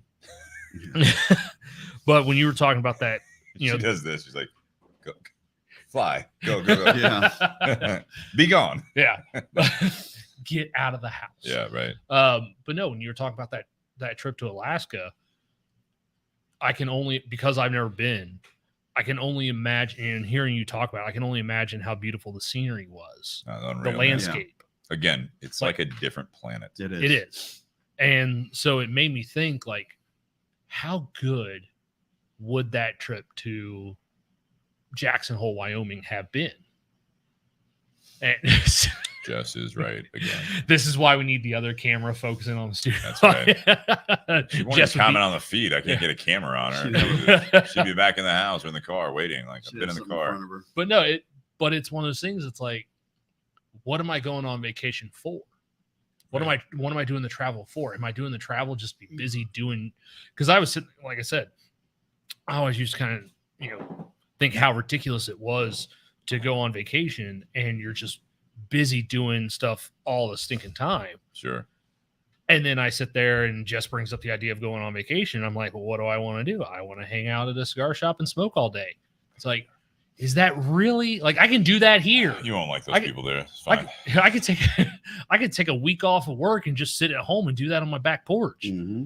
What's the fucking point? Right. Mm-hmm. So, oh shit, that was a nice flash. A big line of shit coming if we go dead on the feed, it's because power went out. I'm sure you heard that. I wonder if our studio or our audience heard that. Wrap it up. Yeah. Red lights on in the background. But no, we're already over Jonathan Herring's. Well, he gave me 3 minutes. I know. When am I ever under 3 minutes? He wanted a reason to drink. Yeah, that's like saying Steve's over under is a minute 30. Like, get the fuck out of here. Challenge. But it actually made me sit there and think, like, a vacation like that is not about what you're doing. It's more about who you're doing stuff with. Mm-hmm. Yeah, absolutely. Creating memories. Yeah. I like the topics tonight. I appreciate that. I'm going to try to get the comment out earlier on the community page, maybe a day in advance. Maybe we'll get some more of this. I like this. We've got Tyler Jones on next week. He's always a good time on the podcast. Again, we'll be smoking the La Bamba Warhead 9. And so looking forward to have Tyler back in the garage and on this side of the camera. He was in the garage last week as a spectator. The traveling, what else did we have tonight? What were the other ones? We didn't really talk about friendship. Spicing it up. And there's the ring. spicing it up, the travel, all of this stuff is to keep things exciting again, or to get yourself, in my opinion, out of maybe a potential rut. I go through, and I hope I'm not, I don't think I'm alone on this. I go through the ups and downs just like anyone else, right? I with the relationship with Kristen, with my job, with my health, with just my energy levels, everything. I need to remind myself, or have that reminder of, this life is fleeting. This is the one time around we have. So the more you wake up and realize that, holy shit, the last 6 months, the last year, the last 6 years, whatever it might be, has just flown by. That is not always a good feeling. Nope. And losing control of your existence and your time in your life is not good. I recently made a change. I know Ray doesn't always like this. A couple other people don't like this. Is that, I rejoined. I told Sean this. I rejoined a gym from 2 gyms ago because I had a conversation. Hopefully, you guys can hear me over the rain. But I had a conversation with Kristen, and I'm like, I feel as though I'm in the worst shape that I've been in the last decade. And I started thinking about why. And some of it might have been, my lifestyle, the drinking, obviously getting older and all that stuff. But I was like, there's something that is missing that was important to me. And I started looking around my different life aspects. And it was, I haven't had a great workout in probably 2 years. Yeah. And that's important to me. And I rejoined a gym that has more equipment, is maybe not as busy. And there were factors that really led me back to that. And it's not the ideal, but Jonathan Harris says, Steve goes through gyms like I go through favorite fast food places. The point of it is that is one of those simple things that I had to spice up my own life, Sure. I had a great trip to Mexico with Kristen, also with Spencer and his fiance, Jennifer. She's a big reminder in my life that I have to keep, I don't have to, that I want to keep doing different things, or at least doing some things that have been favorites of mine in the past. And this was one of those things that, even going through the work, we have the Smoking 10 event coming up before we know it in March. I have to look at it as, how can we make it better? I don't want to just keep doing, I don't want the Smoking 10 event after 10, now 11 years to just be another aspect of the job. Yep. So I have to find something, and I encourage everyone to find something that will get them out of ruts. Aren't always bad, but you got to spice it up to that you were talking about relationships, because if you're kind of in a everyday rut, if your relationship is good, at some point it's going to suffer because it's just going with the flow, right? I mean, you're gonna hit that rut in a bad way. Plateau. And I plateau, and that's a great metaphor for the gym too. And I bring this up only because I've gone to this gym and I haven't necessarily been. I've switched it up a little bit. I haven't been as sore as I've been in the last week in probably 4 years. Wow. I feel like I'm back on track. I'm challenging myself again in that aspect. And now that breeds into, I want to wake up possibly and go to the gym in the morning. I haven't done that in probably a year and a half. Wow. It's awesome. always been in the afternoon now. Sure. It's because everything else is taking precedent over that. And it's like, sometimes whatever's important to you, and it's not the gym for everyone. And I'm not saying that I'm necessarily like that meathead that needs to do that. I'm just saying that is something that makes me feel better. And I know that if I'm pushing myself in certain ways, that then bleeds over to my job. It bleeds over in a very good way to my relationship, because that means that I am being fulfilled outside of the relationship, outside the job, and it's back to me, right? So that's where it comes into the travel. It comes into spicing up relationships. It comes into some of the things we didn't talk about, but like the friendships and stuff like that. Yeah. We always project, like the bullying aspect, we always project elsewhere of what the problem is. Right. And I think first and foremost, and you sometimes have to ask for help or at least someone to talk to, Yep. which again is your effort to put in. Mm-hmm. And when you do that, now everything else that is connected, which it all is in your life, Mm-hmm. can benefit from that. Right.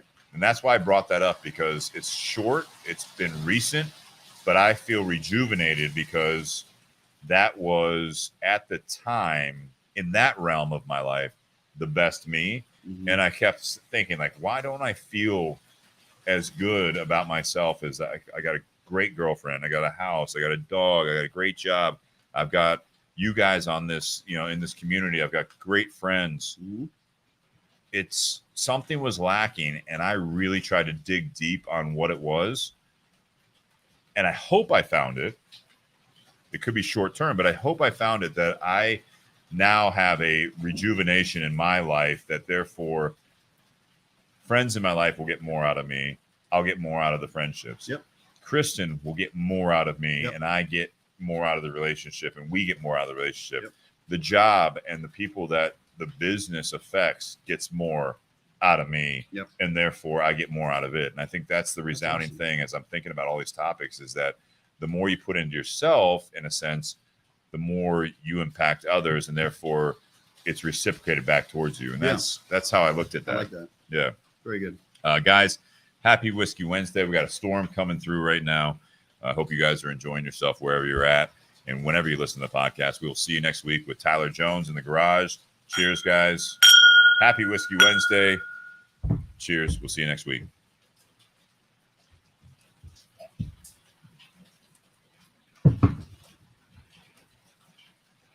Good. Not yet.